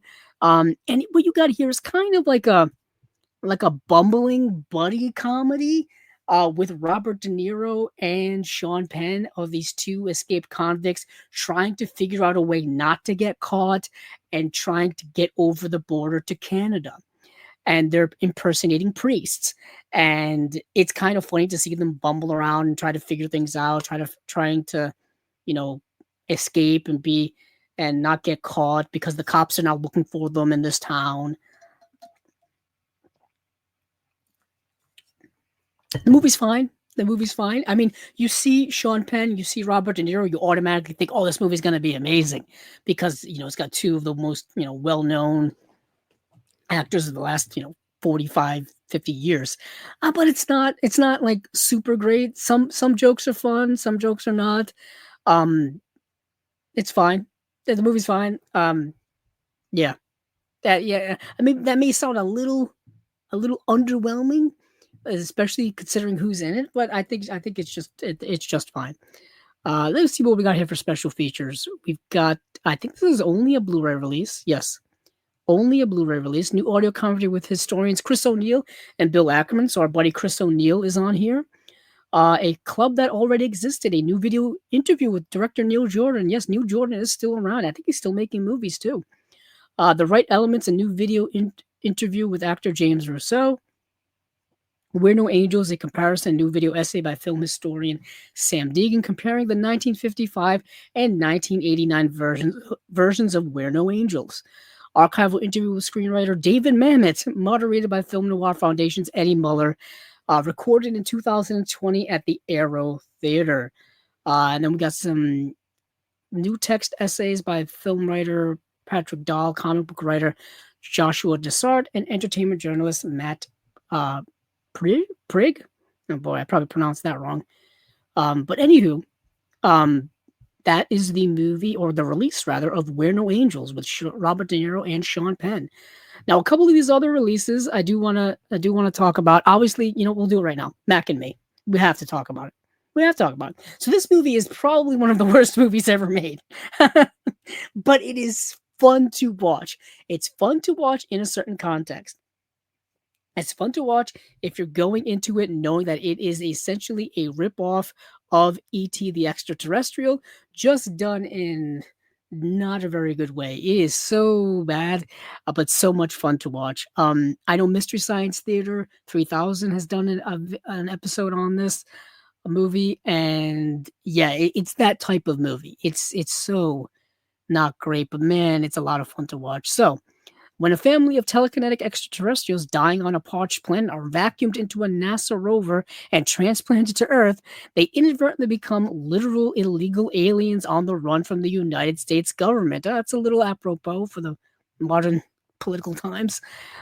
As his sister, mother, and father escape into the strangely familiar world of the surrounding desert, the youngest of the group becomes lost, eventually sneaking into the home of a wheelchair bound middle schooler named Eric. At first, unsure of what to make of the pint sized space creature, Eric and his older brother, Mike, are quickly smitten and name their new friend Mac, short for mysterious alien creature. While Mac adjusts quickly to life on Earth, soon gaining a love for popular soft drink brands and fast food restaurants, he remains desperate to reunite with his family. But when gun toting government agents track him down, Eric and Mike save Mac from capture and hit the road, hoping to help him find his family before it's too late. Um, yeah, you can see the ET parallels bursting at the seams here. You can see it. Even the whole younger older brother thing, they're trying to find, the alien trying to get home, all this kind of stuff. Um, yeah, it's a movie, man. It's a fun movie, but to get a VSU release is crazy to me.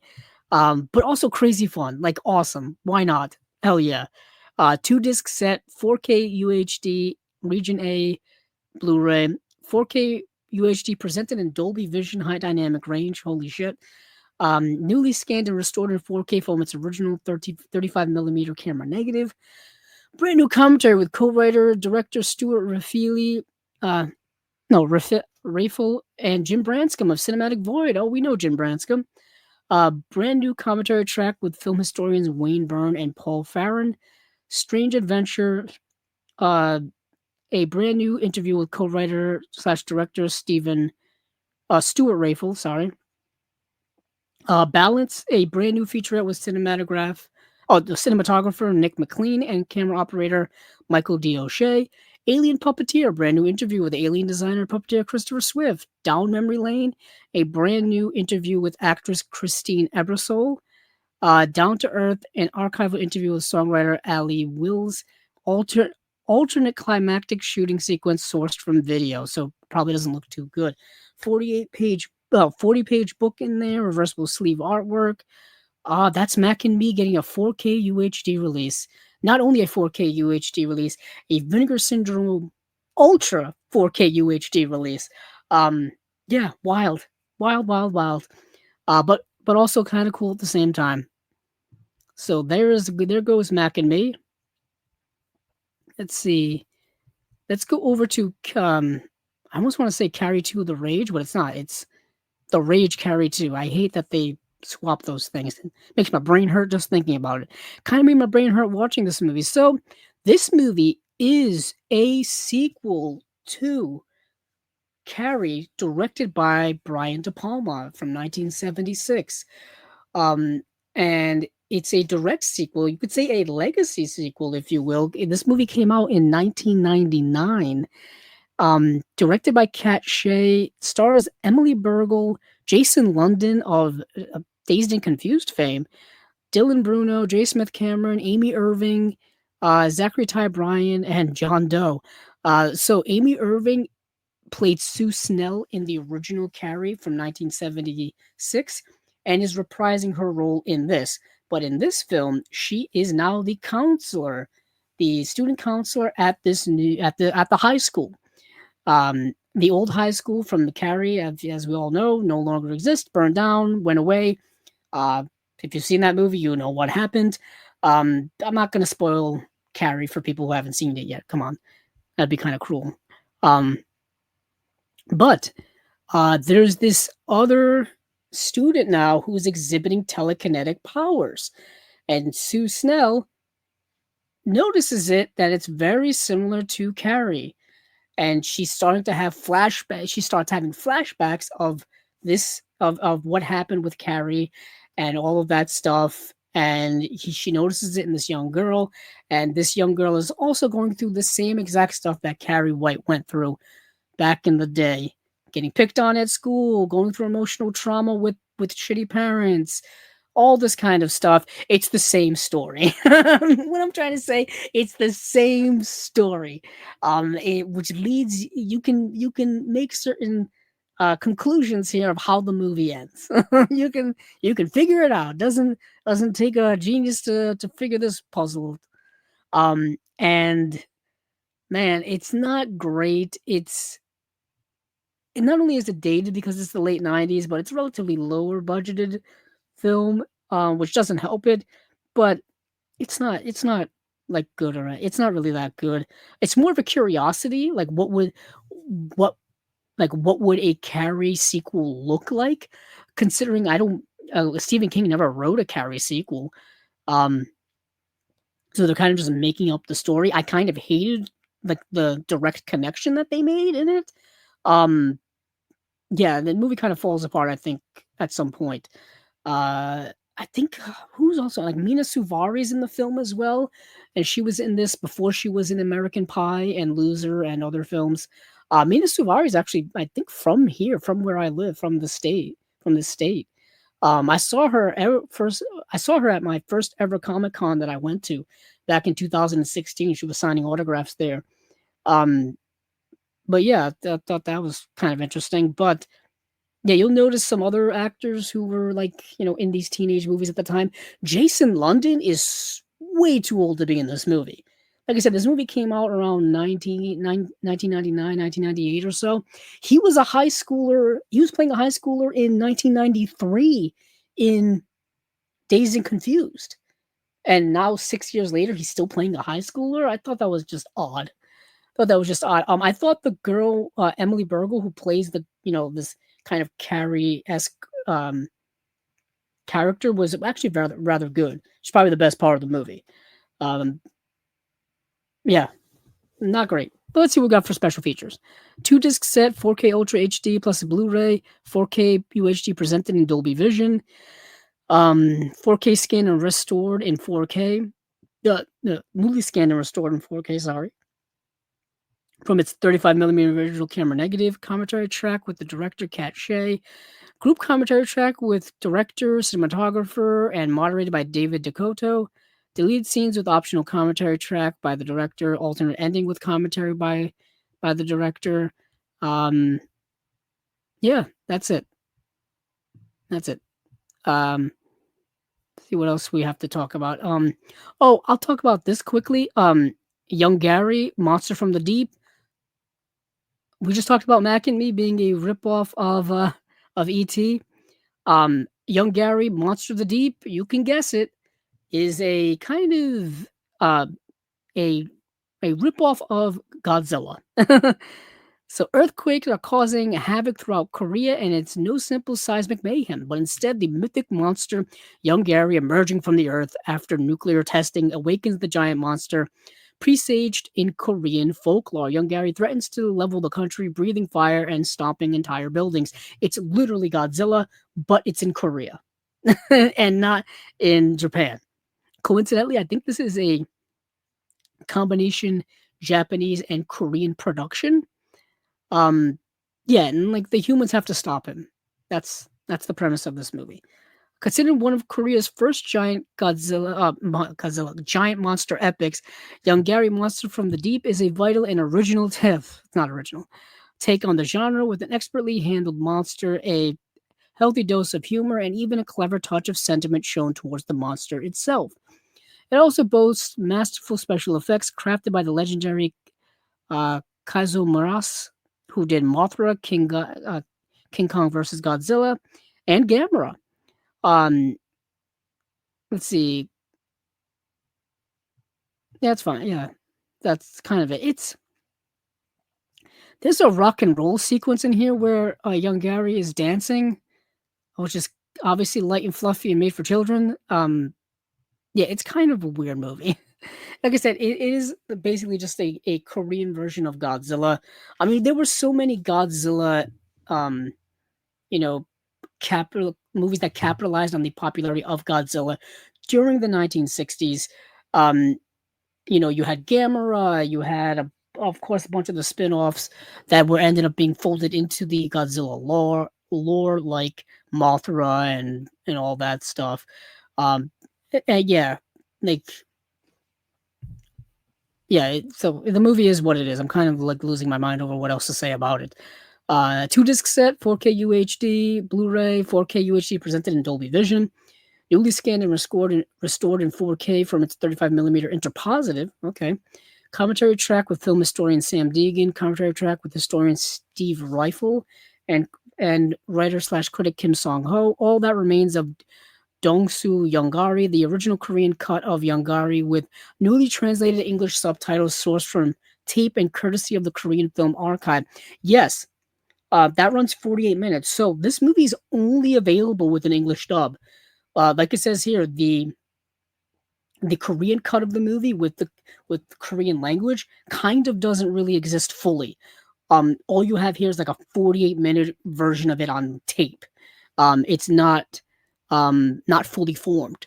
So I was looking to see if I could find the Korean version because the uh, English dub for these movies really just obviously is a little ridiculous at times. It takes me right out of the movie, right out of the movie. And that's kind of what happened with this. Unfortunately, it's the only way you can see the movie is with an English dub. But other than that, 48 minutes of the movie, you have an archival interview with legendary kaiju suit maker Keizo Moraes, originally produced for TohoKingdom.com. Young Gary, The Birth of Korea's Monster. Video introduction by film historian Sean Rhodes, co-author of Japan's Green Monsters, environmental commentary in kaiju cinema. And you got image gallery, anatomy poster by renowned kaiju artist Matt Frank, reversible sleeve art, and that is it. So this is another 4K release from Vinegar Syndrome. Young Gary, Monster of the Deep. So if you're into kaiju films and you're kind of a kaiju film enthusiast or completist, you want everything, and you have Gamera, you have Godzilla, you got all the other ones. You may want this one as well. I think that's about it we're going to talk about with the Vinegar Syndrome proper titles, and now we're going to move over to partner label stuff because that's where I spent a lot of my time watching things.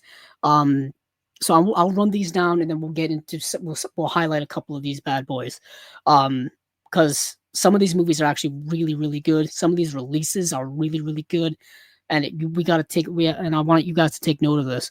So we have A Man of Integrity from Big World Pictures. We have An Evening with Rodney Asher from Decathlon. We have Anita Swedish Nymphette from Club Super 8. We have Eureka from Film Movement. And we've got my highlight of this whole thing. This is the movie Ghostlight by IFC Films. One of my favorite movies of last year. Like top 20 favorite movies of last year. This I will say this right now.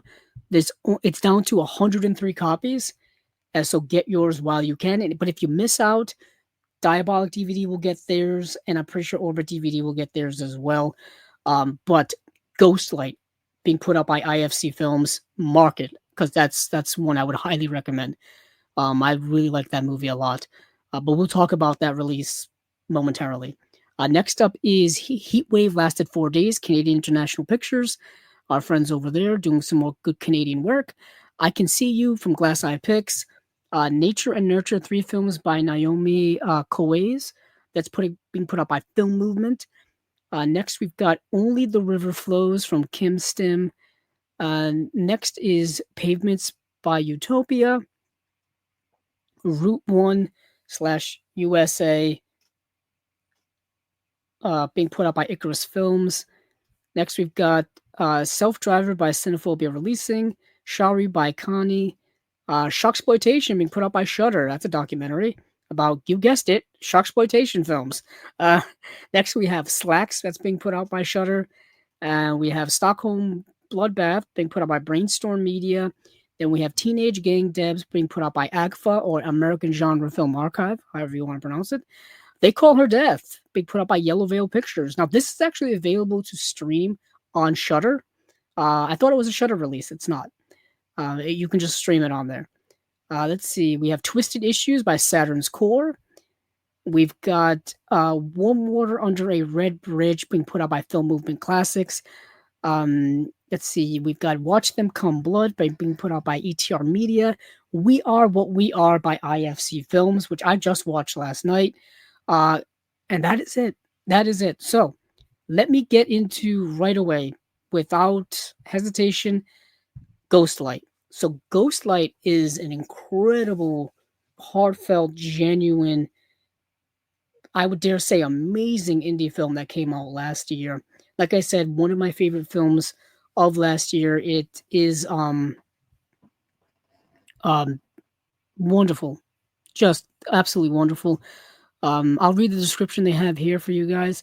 When melancholic construction worker Dan finds himself drifting from his wife and daughter, he discovers community and purpose in a local theater's production of Romeo and Juliet. As the drama on stage starts to mirror his own life, he and his family are forced to confront a personal loss. Directed by Kelly O'Sullivan and Alex Thompson, starring Keith Kuferer, Catherine Malin Kuferer, Tara Malin, Dolly De Leon, and Hannah Twarkin. I'm losing my voice. This movie was so genuine because you've got these actors who are not like really, obviously, you probably didn't recognize any of them.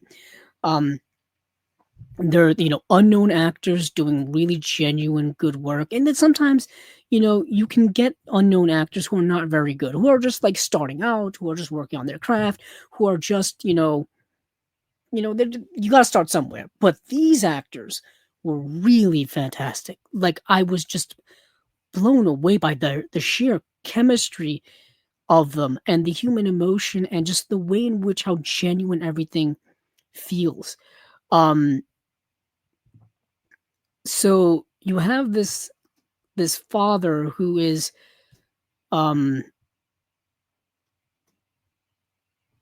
who is just they're dealing with trauma, they're dealing with a loss, they're dealing with grief, they're dealing with, you know kind of drifting through life because of that, and to find some type of thing to latch on to, that you didn't expect. Like, he's just kind of there trying it out. Like, he didn't think that he would be doing community theater. He has no acting aspirations or anything like that whatsoever. Um, but what helps about this movie is that the father and the mother and the daughter, who are all, kind of going through these things in different ways, the actors are all related. They're all related. Like, it's a real mother, real father, and real daughter. I believe so. Um, yeah. See, yeah, yeah. So I'm reading the trivia right now. I think it's Kaffer. Yeah, Kaffer, Tara Malin, who play husband and wife Dan and Sharon Muller, are married in real life, and Catherine Mullen Kaffer is their actual daughter. That right there is so pivotal to why this movie's so good, because the chemistry is so good between those three, and that they're at the heart of the story. And man, it's just so good. It's so good and so genuine. People say that, there aren't good movies anymore. Hollywood's not doing good movies. They're not doing anything original. They're not doing anything that's unique or anything like that. You gotta seek out the indie stuff. You gotta look past the Hollywood big time stuff. You gotta look past what is at your local mega multiplexes, actually. And we talked a little bit about this when we had Sean Baker on. I mentioned a little bit is that, people, you know, it, people not seeing the mid-level films, not seeing the lower independent stuff, and then complaining about like Hollywood doesn't make these movies anymore is because they don't get any exposure to them. They're not in the theaters long enough. They're not at a lot of theaters. They're not, they're not being promoted at all. You know what I mean? So they're kind of stuck. But if you have the ability to see a lot of these lower movies, definitely take that opportunity to. They're really, really good stuff. Um, yeah. Um, let's see what we have here for special features. We've got an audio commentary with writer-director Kelly O'Sullivan and co-director Alex Thompson, deleted scenes and extended scenes, and cast audition tapes, booklet with a new video essay, booklet with a new essay by film critic Mariah Gates, our friend Mariah, who is the founder or the creator of the hashtag Noirvember. She is, really fantastic. She's a big inspiration for me when it comes to a lot of things dealing with, um, cinema in general.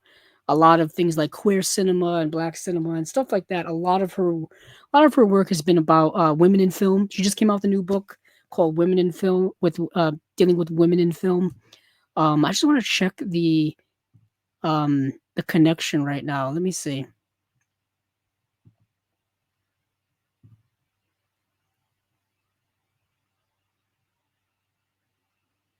Huh, interesting. Okay, so I'm doing all right.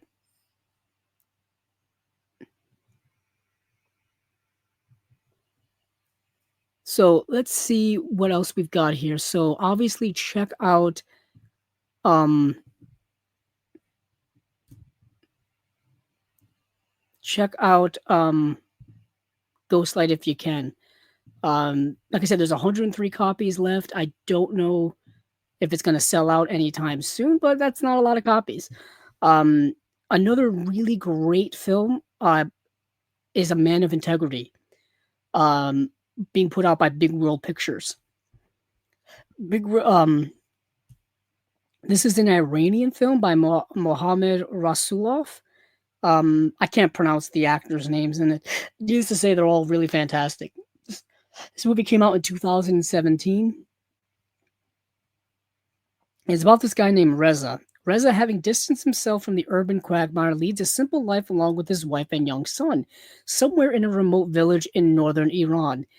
He spends his days working on his goldfish farm nearby. A private company with close links to the government and local authorities has taken control of nearly every aspect of regional life. Its shareholders accumulating wealth, power, and economic influence have been pushing local farmers and small owners to sell off their belongings, farms, and estates to the benefit of the company's influential network and its monopoly. So, this movie's dealing a lot about with local political corruption. It's dealing a lot with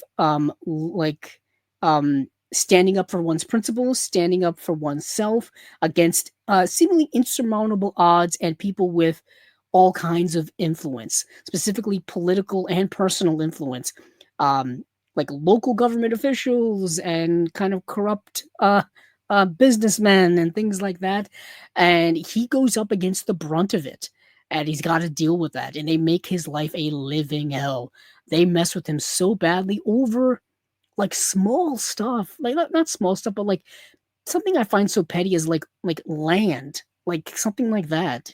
It's like you guys already own everything else. You already have so much money and influence. Just let this guy have his little property. Um, but no, they want it all. They want it all, and I know that's part of the whole theme of it. Um, um, so let's see what we got here for special features. I'm just making sure my connection's still good. No special features. What a damn shame. There is a booklet with an essay by Jonathan Rosenbaum, I believe the film critic and writer, but that is it. Wow, that's it. Oh, that's unfortunate because the movie is so good. Let's see. So Anita Let's get this out of the way. Anita Swedish Nymphet is an interesting movie dealing with nymphomania, as kind of the title suggests.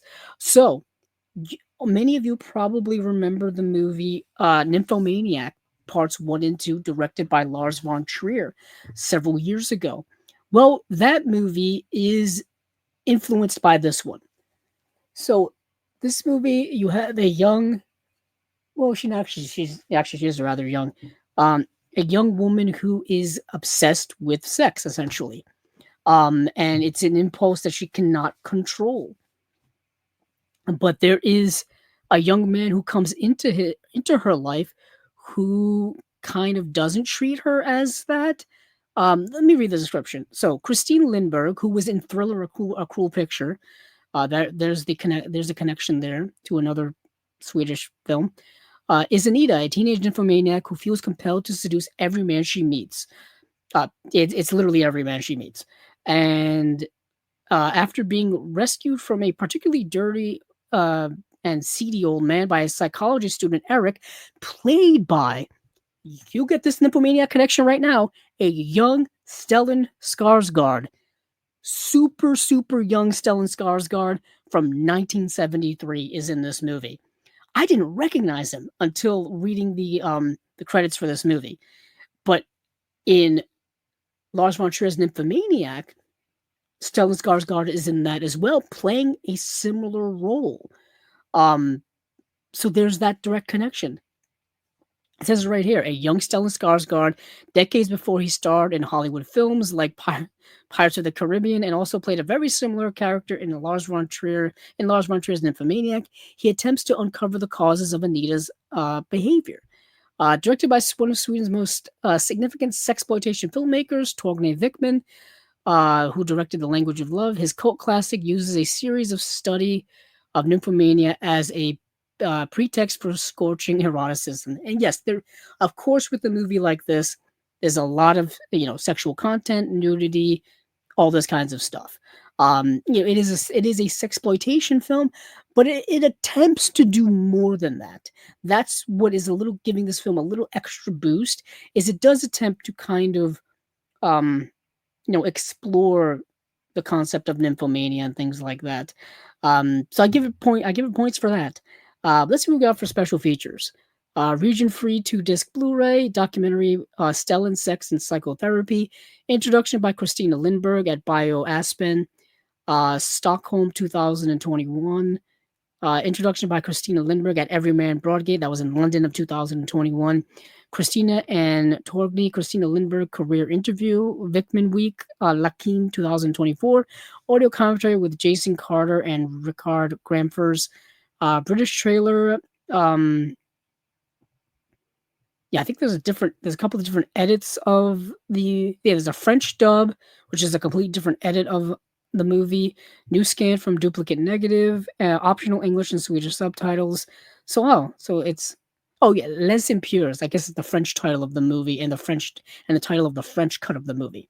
When the Sex Master came to Katrine Home, Jason Carter, Vickman Week, Lakin 2024. Anita, the Story of a Bad Film, essay by Jason Carter, poster and image gallery. So there you go. It's that's the movie. Oh, nice. So we got some other comments here. I'm glad. Thank you, Humboldt Horror Honey, for commenting, because I didn't know if my connection was still good. Because over here on StreamYard it says I got unstable connection, but when I go over to YouTube, it says I have excellent connection. So I don't know what to make of that at all. So thank you. So Humboldt Horror Honey says I got Anita and interrogation for Vinegar Syndrome this time. Was going to get a few other things, but controlled myself. So much stuff coming out. Very, very true.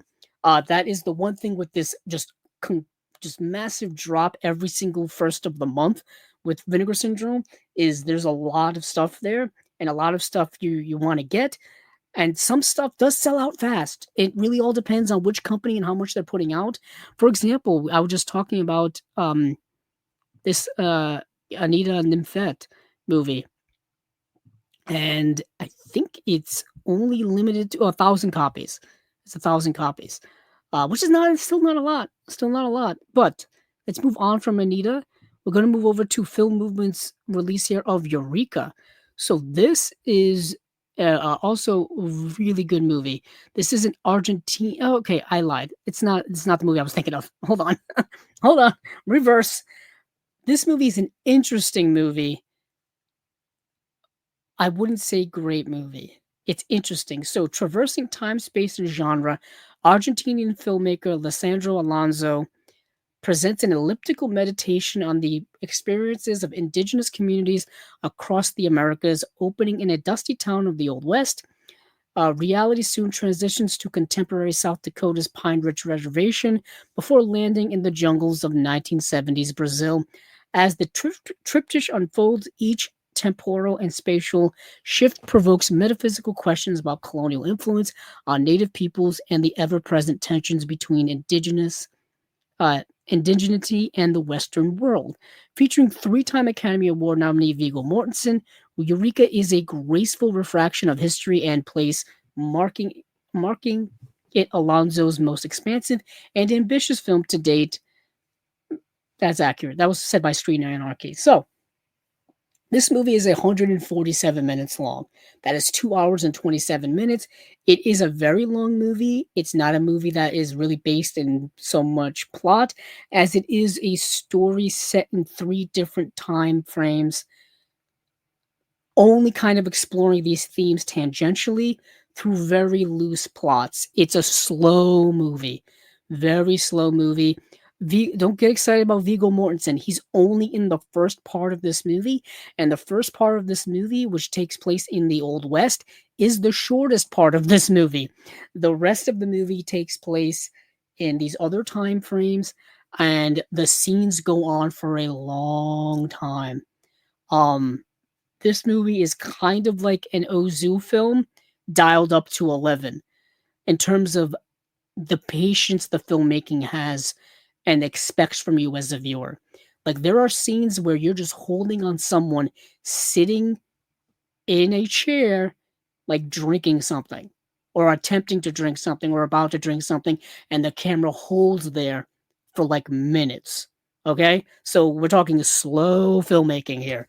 Not going to be for everyone, but I'm intrigued about what other films this filmmaker has done, especially since he's worked with Viggo Mortensen before in another film, and I think a movie called Georgia. I kind of want to check that out. I'm intrigued, to say the least. But this movie is very very long. We have Viggo Mortensen, Chiara Mastroianni, Elena Clifford, Sadie Lapointe, Vilbert Malling Agar are the stars of this movie. Well, I've used stars kind of loosely there because it's not really about one person. Um, Chiara Mastroianni is the daughter of Catherine Deneuve and Marcello Mastroianni. Didn't know that. I didn't know that until I watched this movie. Um, yeah, yeah, very fascinating connection there. But there's no special features here. There's just time is fiction video essay by filmmaker Hunter Whaley, sorry. Um, that's it. So one special feature, not nothing, but still, but one. Um, interesting. Um, I already talked about Ghostlight. I wasn't it this kinda killed me 'cause I love the guys over at Canadian International Pictures. I wasn't able to find The Heat Wave Lasted 4 days to watch, but just know that, like, this is one of my favorite labels, is Canadian International Pictures. Um, it's a movie that's 72 minutes long. I think it was, like, well, while shooting a news report on the Montreal heat wave, TV cameraman Cliff Reynolds unintentionally films Jersey Cuozo, a recently escaped convict hiding from police and his former criminal associates on the heels of a rogue heroin deal. With the help of Barbara and Gabriella, Jerry schemes to fake his own death while offering large sums of money to Cliff to hand over his film and help deliver the drugs with lethal consequences. Yep, never get yourself involved in these things. It's a 50th anniversary special edition of this movie. It's directed by Douglas Jackson. Like I said, 72 minutes long, loads of special features. Well, not loads, but a good amount. There's the 3 separate versions of Heat Wave lasted 4 days.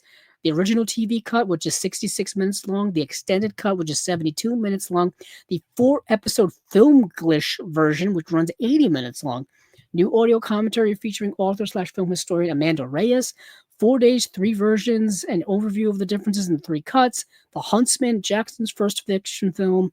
The Sloan Affair, a Jackson TV movie that runs 53 minutes long. Okay. Uncle T, a Jackson short featuring Linda Griffin and Heatwave's Gordon Pinsent. And that's it. But I just found it to be fascinating. I wish I could have seen it. But that is the Heatwave lasted 4 days from Canadian International Pictures. I had to give those guys a shout out, even though I didn't see their movie. To see this movie. But I did see this 3-film set. I spent my Saturday night watching 3 Japanese films back to back to back. That is what I do on my fun-filled Saturday nights. I watch Japanese cinema, and here we go with this 3-film set here. It's called Nature and Nurture, 3 films by Naomi Koi's. Interesting work. This was my introduction to this director. I hadn't seen her work before. I hadn't been familiar with her work before. I knew nothing. So we've got 3 movies here. We've got the movie True Mothers, Radiance, and Still the Water.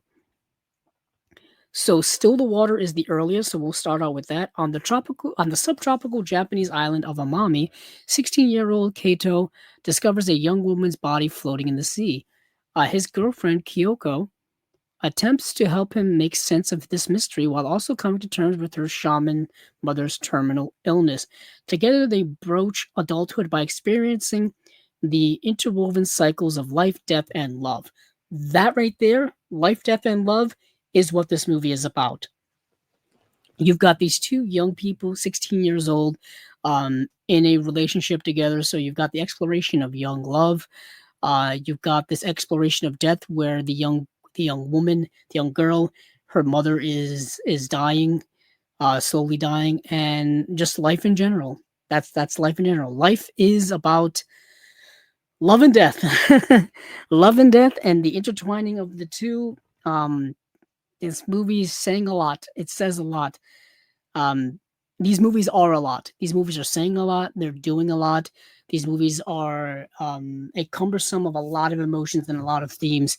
And it was quite a journey to go through all of these. But Still the Water, I think, is very, very good. Came out in 2014. Then you've got Radiance. Radiance, Misako is a passionate writer of film versions for the visually impaired. At a screening, she meets Nakamori, an older photographer who is slowly losing his eyesight. Masako soon discovers Nakamori's photographs, which strangely bring her back to her past. Together, they learn to see the radiant world that had been invisible to her eyes. So much going on in this movie. So much going on. There's a lot going on in this movie too. Yet again, it's life and love, but a different kind of love. A love for life, a love for the beauty of the world, and a love for the beauty of underneath the beauty of the world. Like I'm saying, layers here. Absolute beautiful layers of this movie. This movie has some of the most beautiful, stunning cinematography of the sun and magic hour and things like that you'll ever see in a film. Like Terrence Malick wishes he got these shots. That's how good the shots are in this movie. He wishes Terrence Malick only wishes he could get these shots. But the movie it's a fascinating kind of exploration about losing, and also there's something in here that I found fascinating. How our memories are tied to images. For example, if you've lost a loved one, not being able to see them ever again, will that hinder your ability to remember them? I've lost a lot of people recently in my life, and holding on to the image of them gets harder and harder as life goes on. You know what I mean? So this idea of that our our memories are tied to images, especially when it's somebody like this whose entire life is also been tied to images. Literally, at one point in the movie, he refers to his camera as his heart.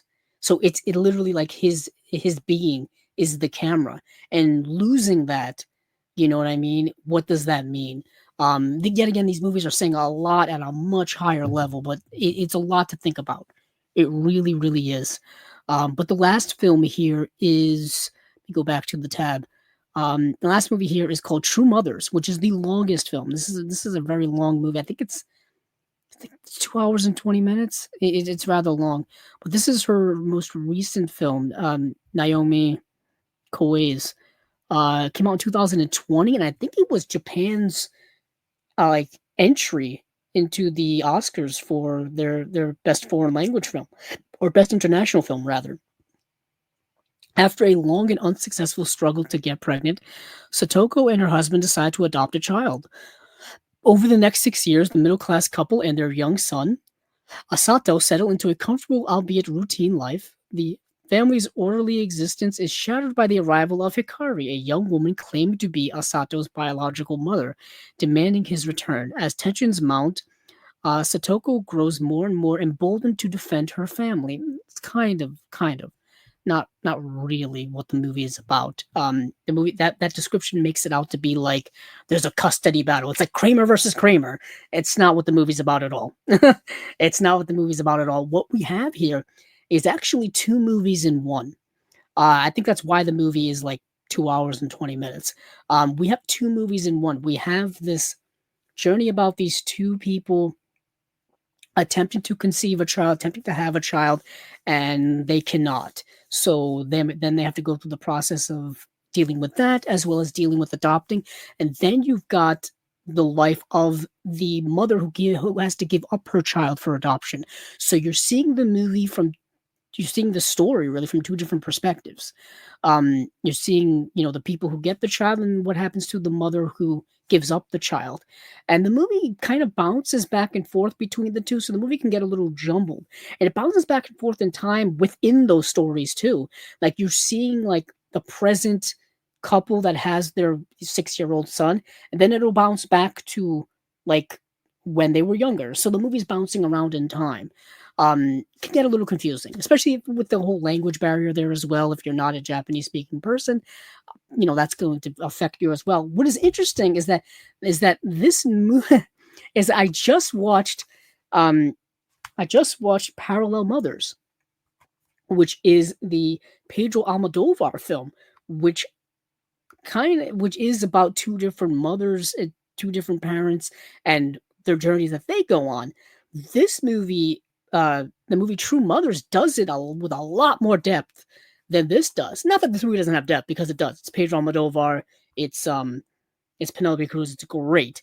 But it's interesting that True Mothers is kind of what I expected Parallel Mothers to be, and it's not. They're both rather good movies, though. They're both very, very good.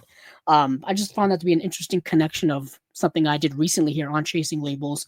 Check out the recent episode of Unwashed Pile if you're curious more about what I thought of Pedro Almodovar's Parallel Mothers. I thought I'd get that little plug in there. But True Mothers by Naomi Koei's, because it's a cumbersome film dealing with a lot of stuff, a lot of plot in here, a lot of things, because the movie is rather long. Two different plot lines, two different mothers and their journeys, and all this kind of stuff. Really good film though. Really good film. Let's see what we got for special features.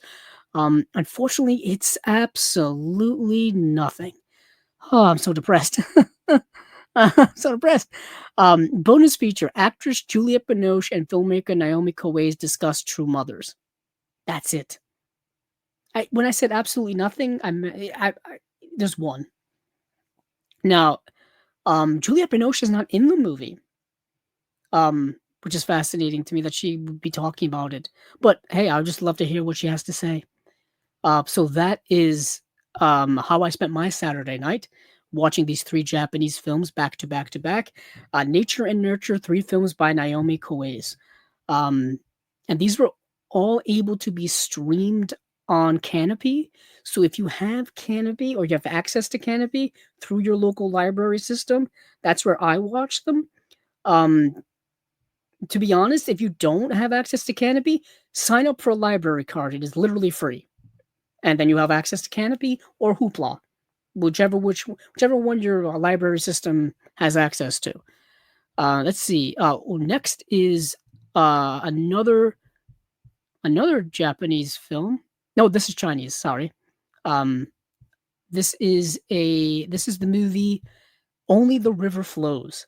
It's being put out by Kim Stim.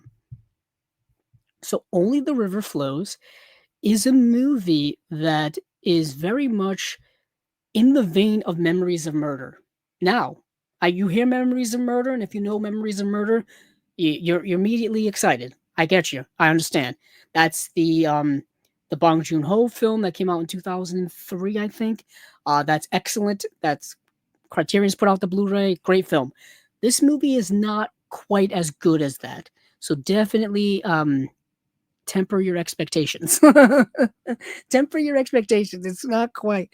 Uh, uh, it's not quite Memories of Murder, but it strives to be. Okay, it tries to be.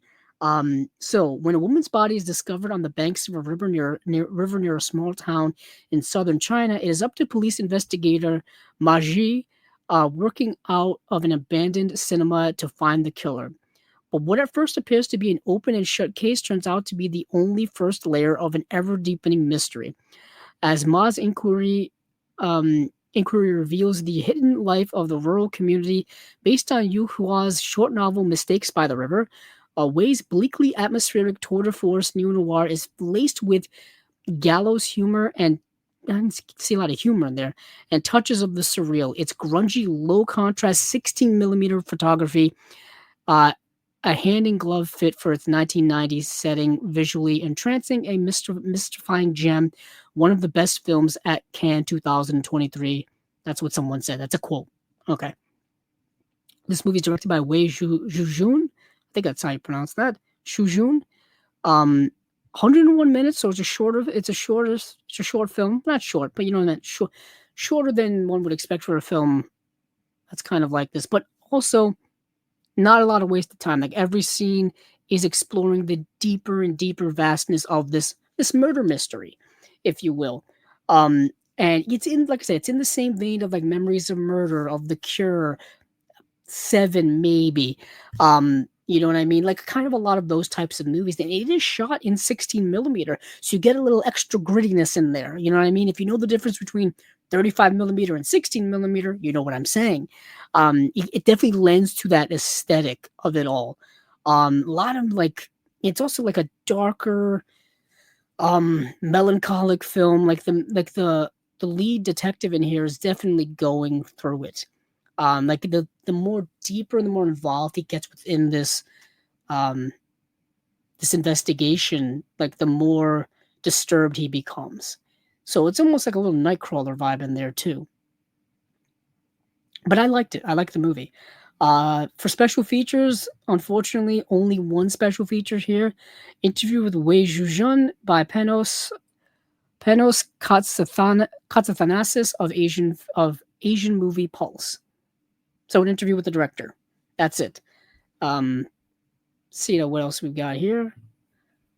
I don't think there's much left that I saw. No. So I wanted to watch the movie Pavements. It's actually still like barely just came out in the theaters. So I couldn't wasn't able to watch that. I didn't get to watch Route One USA, which I think is kind of like a docu series or something like that. Self Driver I didn't get to see. Shari by Connie I didn't get to see. Shark Exploitation, I could have watched it. Um it's on Shutter, and it's a documentary about the shark exploitation films. It's the 50th anniversary of Jaws, so it's appropriate that this is getting a release. Certain people that are in it are probably people you've will recognize: Roger Corman, Joe Dante, Mario Van Peebles, Joe Alves, Adam Rifkin. Um, yeah, it's exactly that. Um, so let's see what else we've got here. Oh, They Call Her Death is interesting. Super duper low budget film. Like I would be surprised if this movie was made for like $100,000. Um, and it's supposed to be like a grindhouse western style movie that came out in 2024, so last year.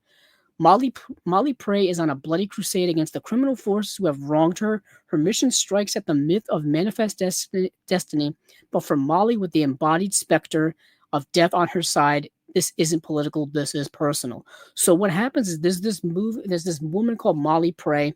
Her husband gets like blamed for a murder he didn't commit because he kind of knew the person, and he was like an ex criminal or something. So like the powers that be in this town need a fall guy, so they just like chose her husband, and they put a bounty on him. This bounty hunter comes along, takes him out, and then she gets revenge on the people who did that. But she becomes like this kind of specter-esque type of person, and she starts seeing like visions of like death that's like following her and or like going along with her on this journey. The movie is super low budget. When I mean low budget, I mean like I said, like very very low, like maybe $100,000. But what they were able to do on a super low budget to make this movie look like a grindhouse western B movie, drive-in movie from the '70s is kind of impressive. It's kind of impressive. Now, with all of that, the acting isn't great and all that kind of stuff. But some of the gore effects are all practically done. Actually, all the gore effects are practically done. Blood spurts like you would see in a Quentin Tarantino film, which he got from movies from back then. Little Lady Snow blood act feeling from it. You get a little feeling from like spaghetti westerns, something like Django, not Django Unchained, but Django. Something like a Sergio Corbucci type of film vibe from it too. All of that stuff. It's so it's very impressive for what it is. Um, and I was really impressed by what they were able to do with it. So for special features, this is being put out. Who's putting this out? Yellow Veil. Yellow Veil, who always does a good job with their releases. Director commentary with writer director Austin Snell, producers slash VFX artist Adam Jeffers, cast commentary with Sherry Ripple, Jeff Boyer, Devin Garcia, and Jason Puff. Interview with practical effects artist Jake Jackson. I'm actually very curious about that. Making of They Call Her Death, Q&A at the Liberty Hall Theater, 2 storyboards to scenes, the ambush and the flashback. Director Austin Snell visits the Vinegar Syndrome archive. Behind the scenes of the dubbed Japanese premiere. This is the movie They Call Her Death. Yeah, it's got an exploitation vibe to it too. Let's see. So I wasn't able to see Warm Water Under a Red Bridge, although that is streaming on Canopy as well. And I've seen another movie from this director before. Let's see. Yeah, it's Shoei Imomura, who directed The Eel, which Radiance put out a release of. So it's the same director who directed that. But I guess I'll go to the last film I kind of saw, and that is We Are What We Are from 2010. This is a Mexican film. This is getting released by IFC Films, their second release of this month's slate. And this is, I don't want to give it away. A family drama morphs into a potent, disturbing vision of horror in this shocking, bloody, and deeply moving first feature. I wouldn't say deeply moving, but whatever. When its patriarch drops dead in the street, a devastated Mexican clan turns to the eldest son to provide for it. I don't want to say the rest of this because it gives away the twist. But the twist is there early on. It's not really a twist. Needless to say, this family is into some gruesome stuff. And it's led by a patriarch, and once their patriarch dies, what do they do then? Like, how do they proceed? They have to do some type of ritual after their patriarch passes. How is that going to be conducted? And then things kind of somewhat escalate from there. My biggest issue with this movie is a lot of the actions of a lot of the characters in this movie are rather dumb. And I know that happens a lot in any movie, any genre. In the horror genre, happens all the time. But this family does things that this family is, the things they're into are stuff you're supposed to keep under wraps. Like, you're not supposed to let people know you exist, but they constantly do things that expose them to like other people. Not expose what they're doing, but just like put them in like other people's viewing. You know what I mean? Like put like they make a lot of dumb decisions. And I'm watching the movie and I'm like, for people who are trying to do stuff that they're trying to do, they shouldn't be doing this. Like they're gonna get caught. Like they're asking to get caught. And the movie kind of goes from there. The movie's directed by Jorge Michel Grau. It was actually remade in with an American English language version with in 2013, starring Julia Gardner, which I heard is actually better than the original, and you don't hear that very often. We Are What We Are is the title of the movie. Let's see. Yeah, so the 2013 remake, directed by Jim Mickle, does star Julia Gardner, and instead of a patriarch dying at the beginning of the movie, I believe a matriarch passes away. Wyatt Russell's in this movie too, the son of Kurt Russell. Oh, very interesting. Early role for him. Michael Parks is in the movie too. The late great Michael Parks. I kind of want to see the remake. Just curious. Yeah. So We Are What We Are from 2010. I watched it late last night. Let's see. Region A Blu-ray. New audio commentary by Shelley Rowan Legg, author of the Spanish fantastic contemporary filmmaking in horror, fantasy, and sci-fi, and writer slash lecturer Mo Moshati. Archival making of featurette. Booklet with new writing by film scholar and writer Valeria Villegas Lindval. Okay, so that is We Are What We Are. An interesting indie Mexican horror film. Very low key, I would say, gruesome at times. So obviously your mileage may vary in terms of what your tolerance is for that. But but some things in it, some decisions in the plot I found were a little bit odd. Yeah. So that is We Are What We Are. So that is everything from Vinegar Syndrome and their partner labels. I wanted to get that in before, just in case they shut down the website tonight to fulfill any orders and whatnot. But so we will go over to our last two things I have on my list here, and we won't spend too much time. Actually, we got some time. But we will go over to Umbrella, and then we will finish up with Arrow. So Umbrella was actually one of the earliest ones to post in the period in between the last episode and this episode, and they're putting out Angst, a 4K Blu-ray edition of that. New Extremity Collection Volume 2. We'll get into what those are. The Resurrection of the Golden Wolf, which I didn't get to see, so we'll probably not spend a lot on that. The Reef, ABCs of Death. And I think that's it. Let me make sure to go over.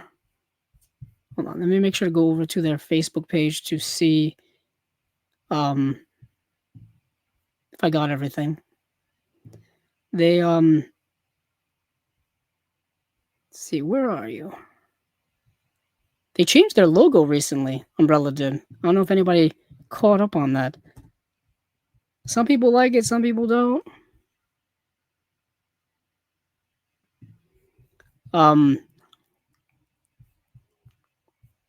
They I don't mind it. I don't mind it. Let's see. Let me scroll down, scrolling.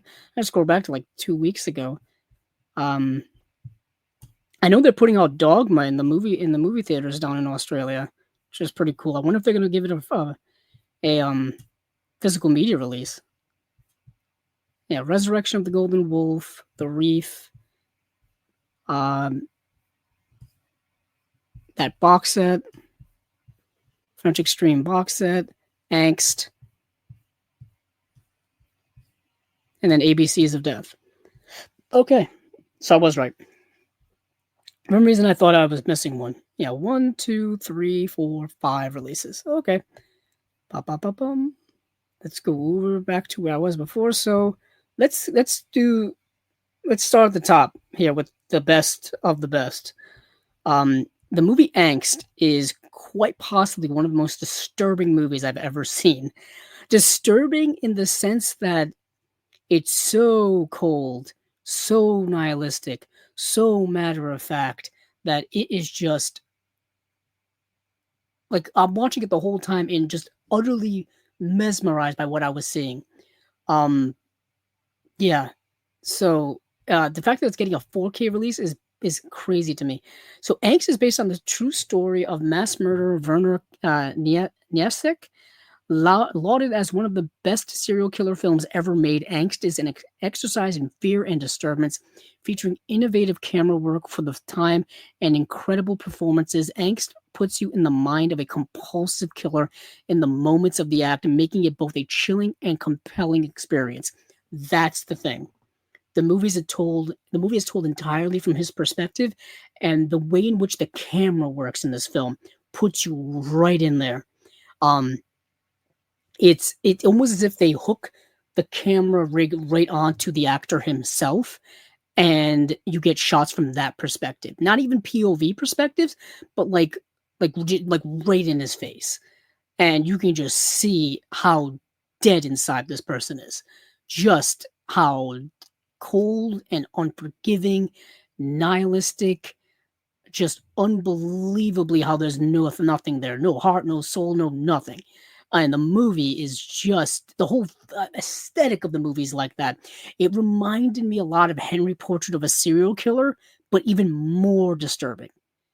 Um, yeah, it truly is. And the reason why I find movies like this more disturbing is because it looks so real. You know what I'm saying? Like it's about a real person committing real acts of, horrible stuff, as opposed to like the more, fantasy of it all, like the Michael Myers of the world, the Jason Voorhees, the Freddy Krueger, all of that stuff. Yeah, it's horrific, but there's so much fantasy and sci-fi-ness into it that you can divorce yourself from the reality of it. Whereas opposed to something like this, you're right in there. Man, you are right in there, and it is a tough, tough watch.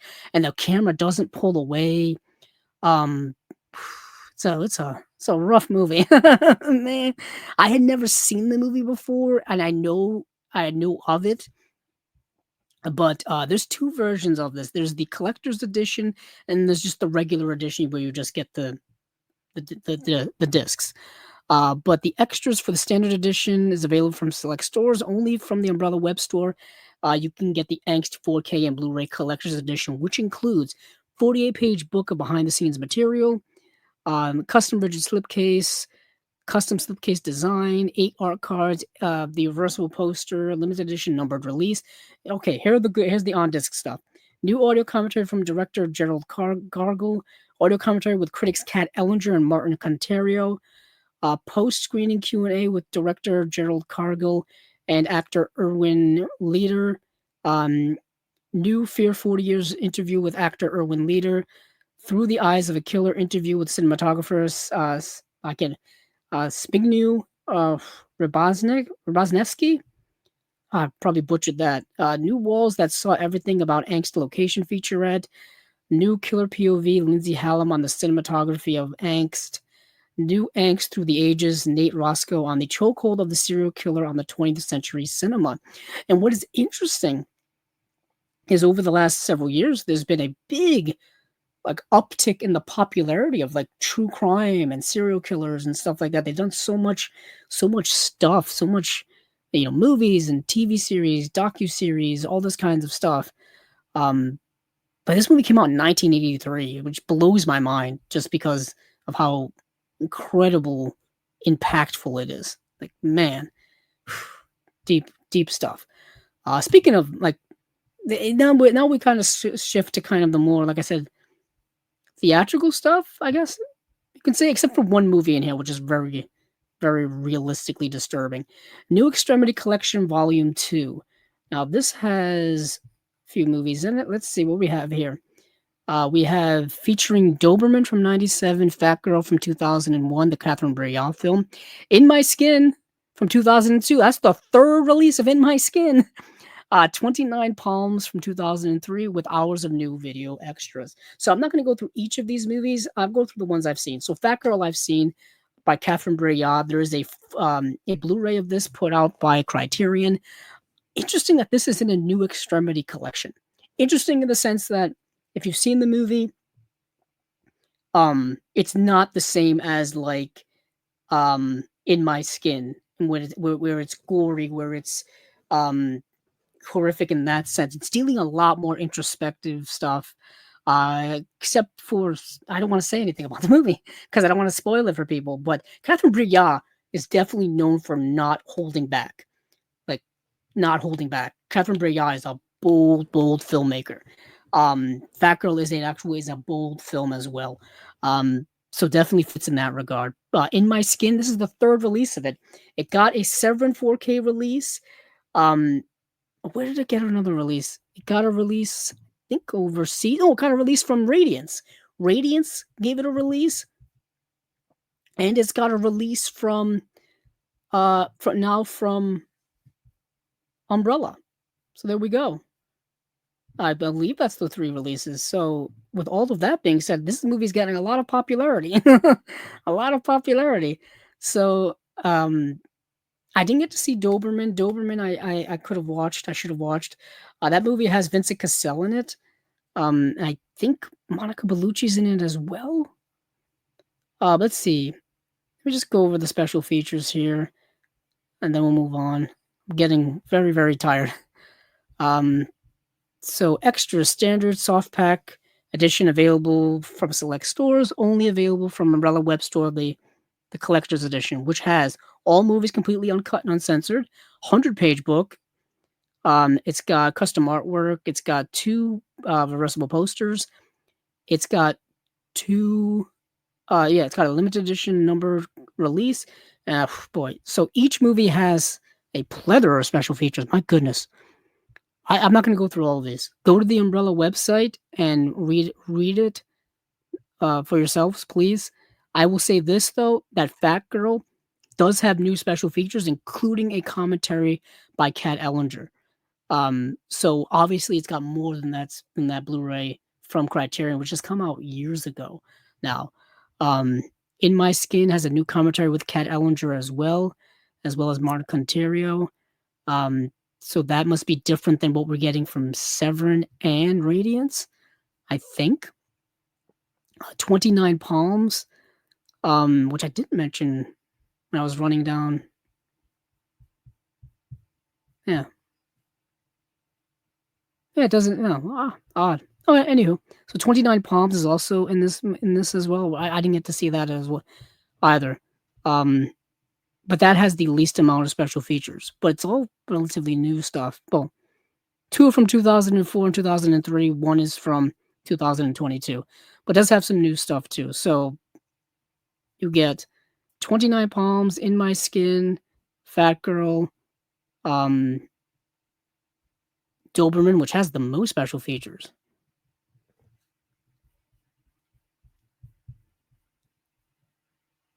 Yeah, Doberman, 29 Palms, Fat Girl, In My Skin. Yeah. So what's that? Hold on. One, two, three, four movies. Sorry, I can't count right now. 3 hours into this, and my mind is fading fast.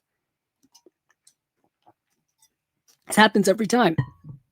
It happens every time. Plus, with Umbrella, they just like they plaster so much information on their pages. It's like it's overwhelming. So Resurrection of the Golden Wolf, I didn't get to see, so I didn't get to check that out. The Reef, I did get to watch. This movie is exactly what you're thinking in your mind that it is. People go out on a boat, they hit a reef, and they get stranded in the ocean, and they have to survive. That's The Reef. It's an Australian film, I believe. Yes, it's an Australian film. Special features, actually quite a nice package here. Collector's edition has the 48-page book, which seems standard. 8 art cards, reversible poster. Um, it's got the hard case. Let's see. We've got new audio commentary with director Andrew Troike, moderated by journalist David Michael Brown. New interview with actor Giton Grantley. New interview with actor Adrian Pickering. New a Shark Tale Laurent Auckler on the Reef. New behind the scenes stills gallery. Oh, also there's a shark that's going after these people. So it's part of shark exploitation too. We talked a little bit about shark exploitation. I believe this is definitely part of it. Um, there you go. That's the Reap. ABCs of Death. I'm pretty sure many of you are familiar with ABCs of Death.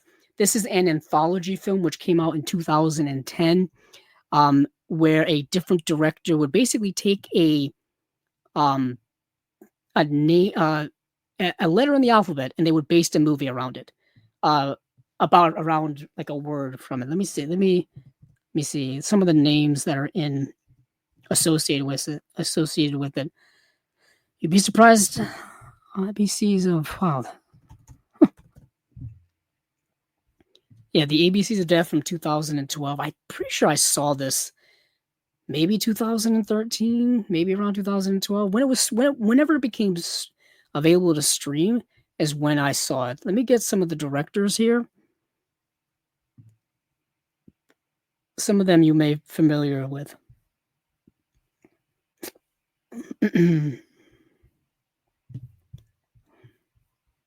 mm-hmm, mm-hmm. There'll be some more prominent.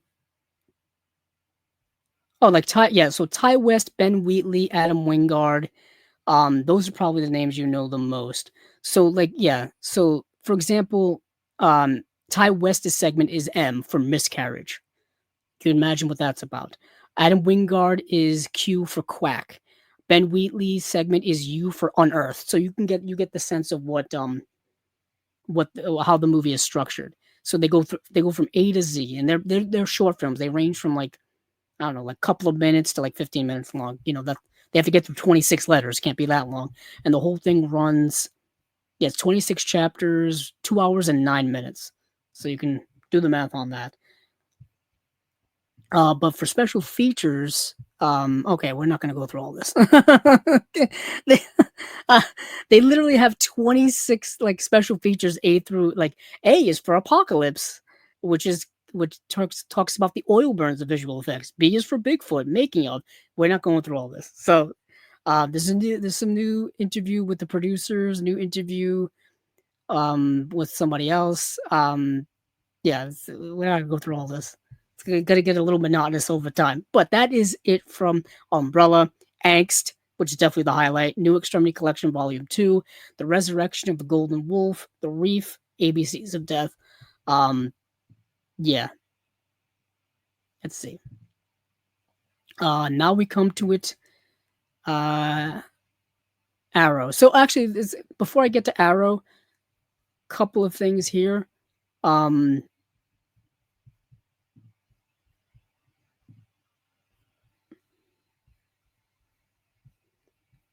Couple of things here. I've got to check my notes for a second here.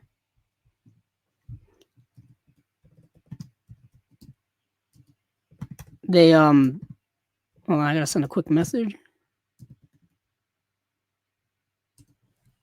They yeah, so there's a couple of things that were announced either yesterday or today that I've got to make sure to mention. So The Graduate is getting a 4K UHD release from Studio Canal, a big time like collector's edition. I wanted to make sure to mention that. I've got to go over to our buddy Ryan over at the Disconnected. I saw him post about it earlier. Let me see if I can find it on his page. Oh, Severin. Severin is also starting preparations for their Severin sale, the one they have every single summer. It's happening this month. So they're going to be announcing some mystery titles. So the Severance sale is July 25th. So that's coming up at the end of the month. And the first movie that they've announced actually is the movie Baskin, which I know very little about, so I won't get into it now. I'll probably save this for next time, just because by that point we're going to have more of these mystery titles will be revealed by then. Right now, they've literally just done one, so that's not really worth talking about. See what these are. Okay, let me scrolling down. I should have just gone straight to Studio Canal, but here it is. So The Graduate, we all know The Graduate. At least you should. If you don't, it's an all-time great classic movie. Winner of the Academy Award for Best Director and winner of the 5 BAFTAs, including Best Film. The Graduate from 1967 is one of the most celebrated and highly influential classics in modern time. We all know this. Dustin Hoffman and Bancroft. We know this. It's a 3-disc set, including the Simon and Garfunkel soundtrack, which they play ad nauseum throughout the movie. 64-page booklet with new essays from Christina Newland, David Jenkins, Helen O'Hara, and Simon Brew. 2 posters, the original and new artwork poster. 3 commentaries on the UHD disc. One by Professor Thomas Kebner, one from Mike Nichols and Steven Soderbergh, and one with Dustin Hoffman and Catherine Ross. Then for the bonus features on the Blu-ray, there's a meeting with an author, Charles Webb, one-on-one with Dustin Hoffman, interview with producer Lawrence Turman, The Graduate Looking Back, The Graduate at 25, students of The Graduate, screen test, scene analysis, about the music, the seduction featurette. This is available for pre-order now in the UK Amazon, I think. But yeah, this is I had to mention this. The Graduate is an all-time classic movie. It's the movie that kind of launched Dustin Hoffman's career. It's an all-time classic. They teach it in film schools. I can't recommend this movie enough. They've parodied it in in movies and pop culture, all this kind of stuff. Yeah, so also keep a lookout. My guess is we will get a Criterion 4K announcement soon. So keep that in mind. So the next Criterion announcements will probably be next week, because the 11th is this Friday. So next week will be about mid-July already. This summer's moving by too fast. So we'll probably get Criterion announcements next week. Check and see if The Graduate's in there. If it is, hopefully they've got some of these special features in here or new ones, because I would hate for them to just use the same old special features that they had on their Blu-ray release. But yeah, we'll check that out. And there's some other stuff from Studio Canal too. Let me bring these up really quickly. They're putting out Two-Way Stretch, which is the through their Vintage Classics line, which is the Peter Sellers film. I've talked about that already. It's in Huntley Prison, a group of cellmates, Peter Sellers, Bernard Cribbins, and David Lodge, plan the perfect burglary by escaping the day before their release, then breaking back in again. So basically, it's like Peter Sellers, 2 other people. I've talked about this movie. They're going to break out of prison, commit a crime, a burglary, then break back into prison, because then their alibi will be, well, we were here the whole time. There you go. And Studio Canal is releasing this. And it's got a new Peter Sellers Criminally Good, new Two-Way Stretch, Sellers on the inside, audio commentary by authors and comedian historians Gemma Ross and Robert Ross. Then we have Heavens Above. The inimitable Peter Sellers stars as John Smallwood, an idealistic reverend appointed to the parish of an upper-class village by mistake with a bad habit of telling the truth at all times. Smallwood makes several clerical decisions that shock his wealthy landed gentry parishioners. I kind of want to see this. I really wanted to watch this, but it's got new special features here. Sellers taking off in Heavens Above, a Q&A with Daily Mash's Tom Whitley, Eva Griffin, and Benedict Morrison. Heavens Above, The Mask Behind the Mask. Then audio commentary by Gemma Ross and Robert Ross as well. So these, I believe, have Blu-ray releases already from, I want to say Kino, but not with these. Yeah, because Kino just came out with Two-Way Stretch in March, and I don't believe these have those special features. No, they don't. No, they don't. They have really nothing in the way of special features. But Heavens Above, let's see, what do we have here? Heavens Above just came out in April. Yeah, Heavens Above just came out in April, and they don't even have a review for it up on Blu-ray.com. Of course they don't. Okay, so either way, the Studio Classics releases are better releases because they have more special features. A mystery solved there. I think that's it in terms of Oh, Imprint's coming out with Wolf Creek. Quick mention there. Imprint's coming out with Wolf Creek in a 4K UHD version of that. Um, so check out those special features list because I really want to get to Arrow right now. So here we go, Arrow. Um, we've got a list of their September releases. A little low key. I'll be honest with you guys. Not necessarily stuff in here that I'm looking forward to getting. To be truthful with you, some of these are actually re-releases in the UK of stuff they've released here, and some are uh, you'll see in a second. So they are Proof of the Man from 1977, Lost in Space from 1998, Creep Show 2 from 1987, Hellbender from 2021, The Good, the Bad, the Weird from 2008, The Woods from 2006, Deadstream from 2022, and American Gigolo, which they've already released like last year in the US. So I believe American Gigolo, this will just be a 4K re-release. Um, I believe The Good, the Bad, the Weird is just a 4K re-release in the UK. So they've got the rights for the UK version of that. Um, I think Creepshow 2 is an upgrade from their DVD, from their Blu-ray. Sorry. Lost in Space, and maybe one that's a nostalgia pick for several people. I watched this movie when it came out back in the day. At least I saw it on TV. I rewatched it now. It's not necessarily something I would buy for myself, but I guess there are people who have a nostalgia for it. Um, the movie certainly probably has its fans. It's probably more of a cult hit now than anything. Of course, Lost in Space, the famous, I believe, 1960s sci-fi show. Um, they did a Netflix series a few years ago. I don't know how good that was. But yeah, so I don't know if that's something people are interested in. I can tell you is that there are a lot of special features here for it. So this family is it's the year 2058 and the earth is on the brink of collapse. The Robinson family is chosen to lead a critical mission to colonize a distant planet aboard the Jupiter 2 spacecraft.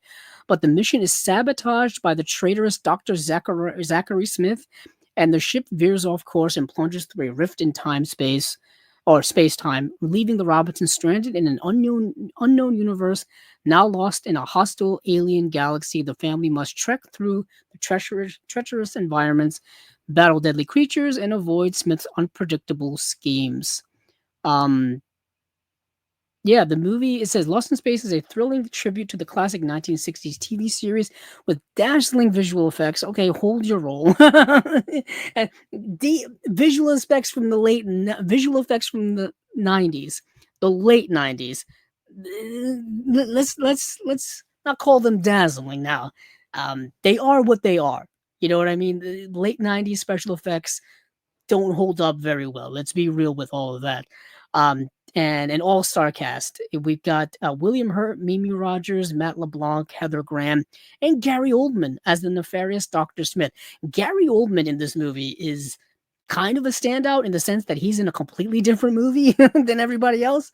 Um, I dive into the epic adventure of Space Family Robinson, available for the first time on 4K in a stunning new restoration. Um, I'm actually curious what the restoration looks like because the Blu-ray's been around for a long time. I want to say the Blu-ray's been around since like the late 2000s. So this movie probably definitely needs some type of restoration or remastering. But the movie is what it is. I mean, it's not a great movie. Just upon rewatching it, I know, like I said, I know it has a lot of its fans, and it probably has a cult following now. If you're a big fan of Lost in Space and you're a completist for Lost in Space from the '60s show to the Netflix series, you may want this. But it is right. It is kind of an homage to 1960s sci-fi. You know what I mean? I would say that's the most positive thing I could say about this movie. And it's a fun adventure, it really is. But for special features, this thing's kind of loaded. Archival audio. There's two archival audio commentaries. A Space Odyssey, a filmed interview with the director Stephen Hopkins. Lights in the Sky, a newly filmed interview with the director of photography. A Journey Through Time, a newly filmed interview with producer and screenwriter Akiva Goldsman. Art of Space, a newly filmed interview with supervising art director Keith Payne. Crafting Reality, a newly filmed interview with Kenny Wilson, former mold shop supervisor at Jim Henson's Creature Shop. Wow. Sound of Space, Lost but Not Forgotten in Space, a new video essay by film critic Matt Donato. Building the Special Effects, an archival featurette with visual effects supervisor Angus Bickerton and animatronics supervisor Mac Wilson. I will say a lot of practical effects in here as well as late 90s CGI. A lot of animatronic special effects um, are in this movie too. If you're into that, the future of space travel and archival featurettes exploring the film's vision of the future. Um, yeah, there's a Q&A with the original cast of the TV series. Um, Coming out September 1st or September 2nd, depending on if you are in the UK or the US. Creepshow 2. So Creepshow 2 is the sequel to Creepshow, which is probably a lot obvious. Pretty obvious. So Creepshow, I really like Creepshow a lot, actually. I've got the 4K edition.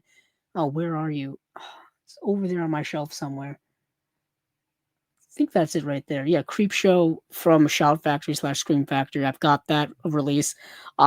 Creepshow 2 is not great. It's not bad. It's just another couple of like, creepy anthology um segments, really. Um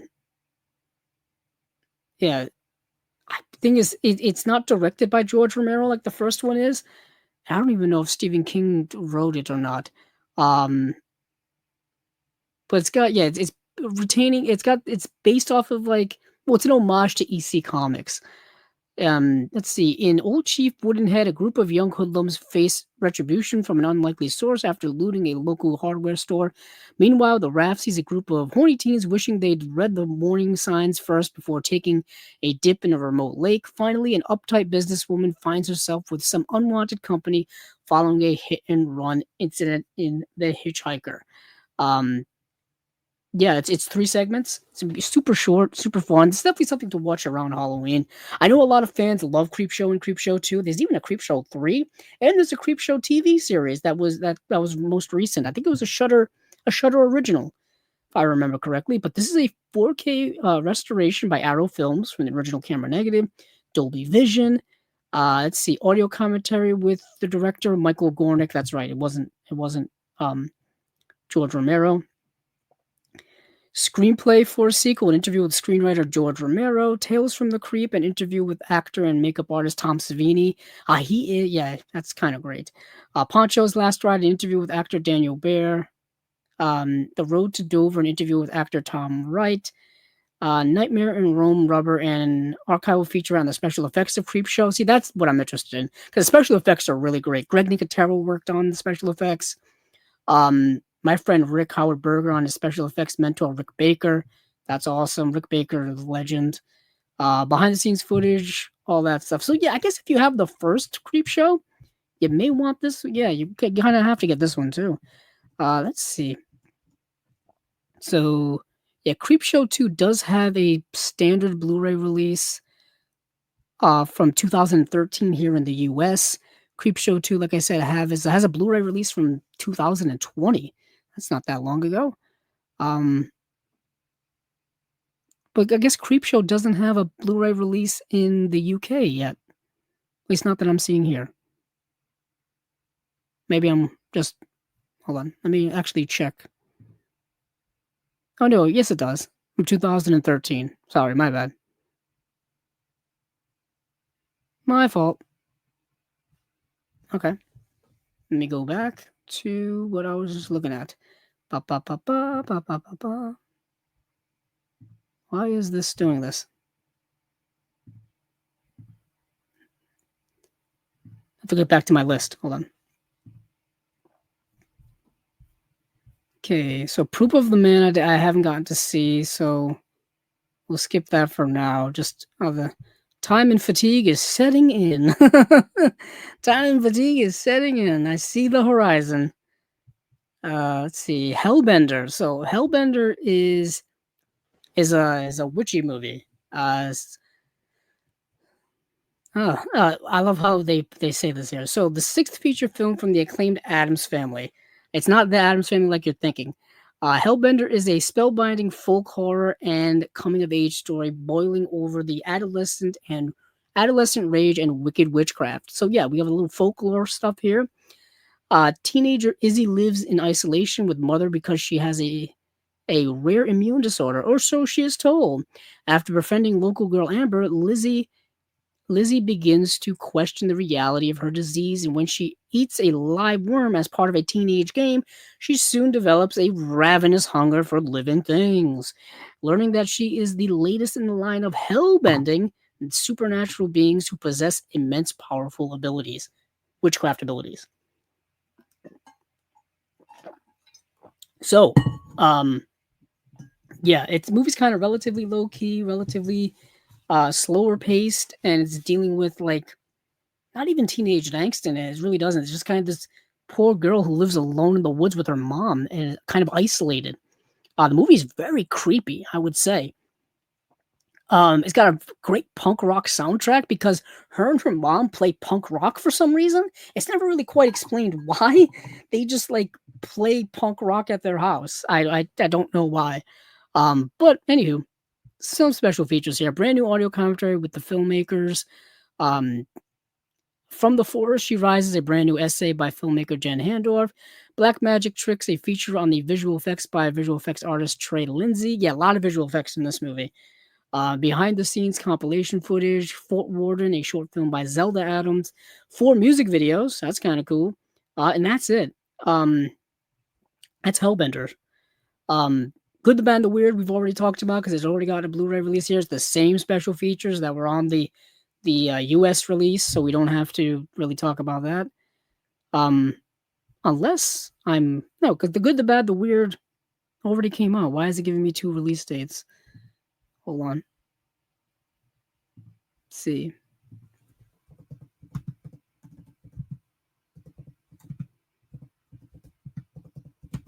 Let's see. The Good, the Bad, the Weird.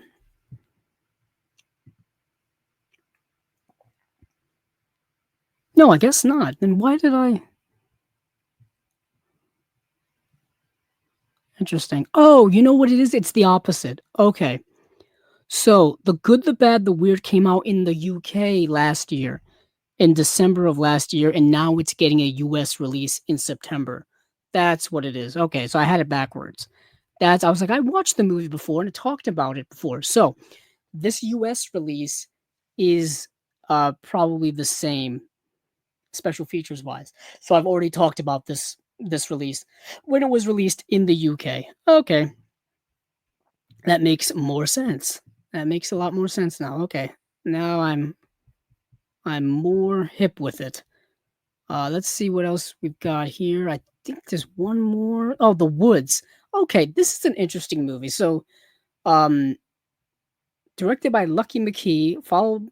Let's see. Oh, yeah, it's the same director who directed May, the movie May, which just got another release. May has a limited edition, like deluxe release from Second Sight, and it just got another release as well. Oh, who was it from? Was it from Vestron? No, it wasn't Vestron. That'd be crazy. Um, when did it? 2002 is when May came out. Yeah, it was Vestron. Okay. Yeah, but they just got a Vestron collector's edition of May, and I think it had all the same special features from the Second Sight release. Um, but May is a good dark film. Good dark film. Kind of messed up. Yeah, messed up. I talked about it when Second Sight released it, but this is the movie the same director made after that. Um, so New England, 1965, rebellious teenager Heather is sent by her parents to a repressive all-girls boarding school in the heart of a dark forest under the watchful eye of the mysterious headmistress, Miss Traverse, who is portrayed by Patricia Clarkson. Heather finds herself developing a previously untapped supernatural abilities. Beset by increasing disturbing visions and mysterious voices, Heather must harness her powers to uncover the terrifying truth of what whispers from the woods. um, Also starring Bruce Campbell and Rachel Nichols, and beautifully shot by John R. Leonetti, who shot The Mask. The Woods is a haunting tale of female empowerment and the occult drenched with atmospheric and suspense. While I was watching the movie, it reminded me a lot of not only folk horror, which obviously takes place in the woods, so you might as well connect it there.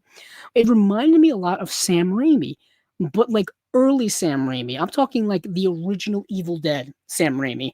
Not so much the kind of lighter horror comedy of Evil Dead 2 and Army of Darkness and stuff like that, but like early Evil Dead, like the first Evil Dead. It reminded me a lot of that. It's in that type of vein. Not only because of the direct connection with Bruce Campbell being in it, um, but just gave me that type of vibe as well. And if you're a big Bruce Campbell fan, he's not in the movie a lot. So don't buy this movie or watch this movie because you're a big Bruce Campbell fan and and you're like, oh, I can't wait to see Bruce Campbell. He's not in the movie a lot. He's just kind of a headline here just to get people interested in watching the movie. But for some special features, brand new audio commentary by director Lucky McKee and critic Walter Chaw. Into the Woods, a brand new video interview with Lucky McKee and storyboard artist Vanessa McKee. You Don't Own Me, a brand new video interview with actress Agnes Bruckner. Storyboard Gallery, a brand new featurette showcasing Vanessa McKee's original storyboard artwork for the film. The film is very atmospheric. 10 days on the set, and before seen behind the scenes footage from the film set. Um, and that's it. They got a trailer, image gallery. And I believe this is a Region B release only. Yes, this is only Region B. Um, Deadstream, I didn't get to see, unfortunately. American Gigolo, we've talked about before because this is the one that's got a US release last year, now getting a 4K release. We've talked about it before. You can check out all the special features. Many of you probably even own it. It's the same special features. It's the same release, except it's in the UK. So that is it for Arrow for September of 2025. We've got Proof of the Man, Lost in Space, Creepshow 2, Hellbender, The Good, the Bad, The Weird, The Woods, Deadstream, and American Gigolo. So that is everything from this episode of Chasing Labels. This is episode number 168 or spy number 168. Thank you all for watching. Thank you all for listening. If you are just checking out the audio version of this, you can find the audio version of this pretty much anywhere podcasts can be found. You can find it on like Apple Podcasts, Google, Spotify, places like that. Obviously, if you're watching the live stream or if you're interested in watching the live stream, you can go to YouTube and check out Chasing Labels YouTube channel, where not only do we have the episodes of Chasing Labels, but we also have episodes of our other stuff that we've got going on now, the Unwatched Pile, which we do once a month, which is typically the end of the month, where we take a movie from our collection that we haven't seen yet, that's been sitting on our Unwatched Pile. We watch it, and then we pair it up with another movie in our collection that kind of goes along with it as like a double feature. We just did that most recently at the end of June. We also sometimes have a special guest on if we can find anybody who wants to talk about it, talk about their unwatched piles. And then we've also got Movies Down Memory Lane, where we take a movie from our yesteryears. We take a movie perhaps from our yesteryears, actually, but typically it is. We take a movie from our past lives that's meant a lot to us, means a lot to us, why it does, when we saw it, all this kinds of like background connections with it and whatnot. Each of us take turns doing it. It's me, Steven Billings, our friend Dan Skip Allen. It's my turn next, and I will be doing The Lion King, which came out in 1994. I think I should probably look that up. I believe The Lion King came out in 1994. A movie that meant a lot to me as a kid. Obviously, I was lucky enough to grow up in the middle of the golden age of Disney, or the Disney Renaissance, as it's known as well. I'll be honest with you, growing up during that time, I didn't know that we were in the middle of a golden age or a renaissance. All I know is that Disney was making good stuff, and I was a little kid and I was loving it. It's really like it's interesting, kind of going back and looking at those kinds of things. I talked about A Knight's Tale already. We talked about E.T. the Extraterrestrial, which obviously is something a lot of us saw when we were younger. Steven talked about School of Rock once, which is the Richard Linklater, Jack Black film, with his connection to music and all that kind of stuff. But it's a fun show, kind of recollecting on a lot of older films that we don't really talk about a lot. So we do that about once a month as well. Actually, we do that every 2 weeks. Sorry, we do that every 2 weeks.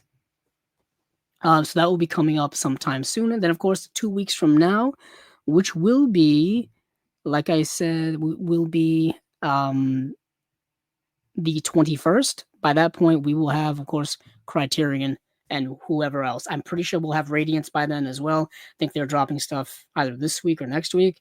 Um, so we will talk about that. But yeah, also check out anything else that we've got here on the Chasing Labels stuff. I'm still plug this because why not? I never thought I'd be able to do this in my lifetime. We did get to talk to Sean Baker. We talked about him when it came to his release of Honora, as well as his release of Prince of Broadway. So I'm just hit the microphone. We talked about Prince of Broadway. We talked about Honora, and I just pointed them up opposite of them. So check out that interview that's up here on the channel as well. So I'm tired. So thank you all once again for all the support that you give us. Also, Steven, I don't know if I'm allowed to do this. I might as well. We will be having Chasing Labels and kind of movie related merchandise that we are currently working on. It's in the test phase right now, where we're kind of just testing out quality, really.